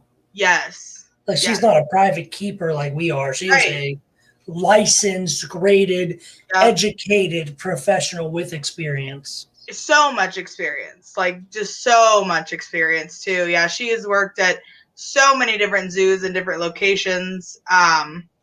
And is just really, really good at what she does. And I know she loves where she's at now. They, you know, like I said, she's head zookeeper there. And so she just kind of gets to make decisions about everything that happens really at the zoo as far as animal wise and stuff goes. So, you know, definitely a lot of information there, probably a lot of responsibilities that fall on with that too. Yeah. You know, because when you're making decisions like that, you know, it kind of comes down to you are part of the reason whether or not a zoo is successful or fails. Yeah. Right? Like you've got to make sure that you are getting animals that are going to draw people in and things like that. I know they started out with like a lot of native animals, like they had a lot of deer and things like that to begin with, and now they've started to get different types of monkeys. They have a lynx who is just the best and cutest thing ever. I was fortunate enough to be able to have kind of like a background tour when we went down there before the zoo opened. So it was a lot smaller than what it is now. But just like the coolest experiences you could ever think of. And to think that that would be your everyday waking up and being like, it's just awesome. Yes. Yeah, I'm pretty excited for next week. And then we ain't got shit for the week after that because I will be on my way to Arlington. Yeah, I'm leaving Wednesday, so I'll be driving down to Arlington. So we will not be live 2 weeks from now. What is that? The 21st. We will not have a live, but we will be going live on our Instagram Arlington weekend, just to kind of, you know, show off at the show and you know who the animals there and who's going to be there and all that Revolution Instagram. Yes, on the Reptile Revolution Instagram. Yep. So we'll be there, just kind of show it off for people that can't make it, all the different animals and all the different, you know, pretty much just rubbing it in your face about all the fun that you're going to miss out. Yeah, I know Chad's not going, so sucks to suck, nerd. Yeah. Yeah. But all right, guys, we're gonna make like 2 titties and bounce. We'll see you next week. Bye.